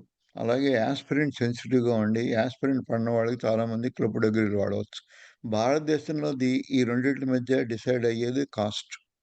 సో, ఈ కాస్ట్ కూడా ఈ మధ్య న్యూట్రలైజ్ అవుతుంది. యాస్పిరిన్‌కి, క్లోపిడోగ్రిల్‌కి పెద్ద ఎక్కువ తేడా ఉండట్లేదు. అందుకోసమని వాళ్ళకున్న మిగతా కండిషన్స్ ఏమిటి? యాస్పిరిన్ సెన్సిటివిటీ ఏమైనా ఉందా? వాళ్ళకి యాసిడ్ ఎక్కువ ప్రొడ్యూస్ అయ్యి, దాంతో పాటు ఈ ప్యాంటప్రజోల్ ఇటువంటివి ఈ యాసిడ్ సప్రెస్ చేసే మందులు వాడవలసొస్తుందా? ఇవన్నీ కూడా తెలుసుకొని ఇండివిడ్యువల్‌గా ఏది సూటబులు, ఏది మోర్ యూజ్‌ఫుల్లు అన్నది తెలుసుకోవడం. యాక్చువల్లీ కొద్దిగా ఎక్స్‌పెన్సివ్ టెస్ట్‌లు గూడా ఉన్నాయి. యాస్పిరిన్ అందరికీ పడుతుందా లేదా? యాస్పిరిన్ తీసుకుంటున్న వాళ్ళకి యాస్పిరిన్ వల్ల ఎంతవరకు ఉపయోగపడుతుంది అన్నది. నియర్లీ చాలామంది ఎస్టిమేషన్ ప్రకారం యాస్పిరిన్ తీసుకుంటున్న వాళ్ళలో 100కి 30 మందికి యాస్పిరిన్ పనిచేయదు. కానీ దానికి చేసే జెనెటిక్ టెస్ట్, మాలిక్యులర్ టెస్ట్ ఉన్నాయి. ఇప్పుడు అవి హైదరాబాద్‌లో కూడా అవైలబుల్. అంత తెలుసుకొని అది యాస్పిరిన్ పనిచేస్తుందా? క్లోపిడోగ్రిల్ పనిచేస్తుందా? తెలుసుకొని దాన్ని బట్టి నిర్ణయం తీసుకుంటే మంచిది గానీ, దీంట్లో రెండిట్లో పక్కింటి వాళ్ళకి సుబ్బారావుకి యాస్పిరిన్ పనిచేసింది కాబట్టి మనకు పని చేయాలని లేదు. Thank you very much. ఇంకా క్వశ్చన్లు ఏమి లేవు సార్. ఆర్ కోటిరెడ్డి గారి క్వశ్చన్ ఒకటి ఉంది. Can we use omega 3 fish oil? Can we use what? Can we use omega 3 fish oil? What is correct EPA and DHA అని అడిగారు కోటిరెడ్డి. EPA, DHA అనేది డెరివేటివ్స్ ఆఫ్ ఒమేగా 3 అండి. అవి ఒమేగా 3 డైరెక్ట్‌గా బాడీకి ఉపయోగపడదు. అవి చాలామంది నమ్మకం ఏంటంటే, ఆ డోసులు ఎవరికీ ఇంత ఖచ్చితంగా ఇంత వాడితే మంచిది అని తెలీదు మనకి. మోస్ట్ ఇంపార్టెంట్ ఒమేగా 3 ఎస్టిమేట్ చాలా సార్లు మిగతా సెంటర్స్‌లోను, మిగతా దేశాల్లో ఒమేగా 3 ఎస్టిమేట్ చేస్తారు. ఆర్‌బీసీలో ఎంతవరకు ఉంది. ఆ రేషియో 5 కన్నా ఎక్కువుంటే ఆ ఒమేగా 3 సప్లిమెంట్స్ ఎక్కువ తీసుకోవాల్సొస్తుంది. ఆ రేషియో ఎస్టిమేట్ చేయనప్పుడు ఒమేగా 3 కంటెంట్ ఎంత ఉంది శరీరంలో తెలియనప్పుడు, తర్వాత మీరు తీసుకునేటువంటి ఈ ఒమేగా సోర్స్ ఏమిటి అన్నది కూడా ఇంపార్టెంట్. సాల్మన్ ఫిష్‌లోను, అలాగే వైల్డ్ కాట్ ఫిష్‌లోను యాక్చువల్లీ ఫిష్‌లో కూడా ఉండది. ఇది there is one green fungus ఉంటుంది. వెజిటబుల్ ఉంటుంది సీలో. ఆ సీడ్ తిన్నప్పుడు ఫిష్ దాన్ని డైజెస్ట్ చేసుకున్నప్పుడు they convert that seed to the omega. అందుకోసం నా సీడ్‌లోనే సీలో ఆ వీడ్ ఉంటుంది కాబట్టి ట్యాంక్స్‌లో ఆ సీడ్ ఉండదు. సో, అందులో ట్యాంక్ ఫిష్‌లో ఉండే అవకాశం లేదు ఇది. సీ ఫిషే వాడవలసిన అవసరం ఉంటుంది. అలాగే ఫ్రెష్ వాటర్‌లో ఫ్లో అవుతున్న వాటర్‌లో ఉండే అవకాశం ఉంటుంది. కొంతవరకు ఆ ఫ్లో వాటర్ అంతలో బతికేవి. మన ఫీడ్‌లో ఉండవు. సో, అటువంటి ఫిష్ తీసుకున్నప్పుడు దీని డోస్ ఎగ్జాక్ట్‌గా నాకు కూడా తెలీదు. తర్వాత వాళ్ళకి ఎంత డెఫిషియన్సీ ఉంది దాన్ని బట్టి మనం గుర్తించిన తర్వాత ఆ డెఫిషియన్సీ రీప్లేస్ చేస్తాం. వెజిటబుల్ సోర్స్ కన్నా యానిమల్ సోర్స్ మంచిది దీనికి. Thank you. సార్ క్వశ్చన్స్ అయిపోయినాయి sir. Right. Thank you very much sir. Sir next class మళ్ళీ చెప్తున్నాను సార్. నెక్స్ట్ క్లాస్ అంటే ఎల్సిహెచ్ఎఫ్ డైట్ హార్ట్ డిసీజెస్ రెండవ భాగం సెప్టెంబర్ 7వ తారీఖున అంటే సండే 6 PM జరుగుతుందని తెలియజేస్తున్నాను. దీంతో మనం ఈ క్లాసు క్లోజ్ చేస్తున్నాము. Thank you sir. Thank you very much.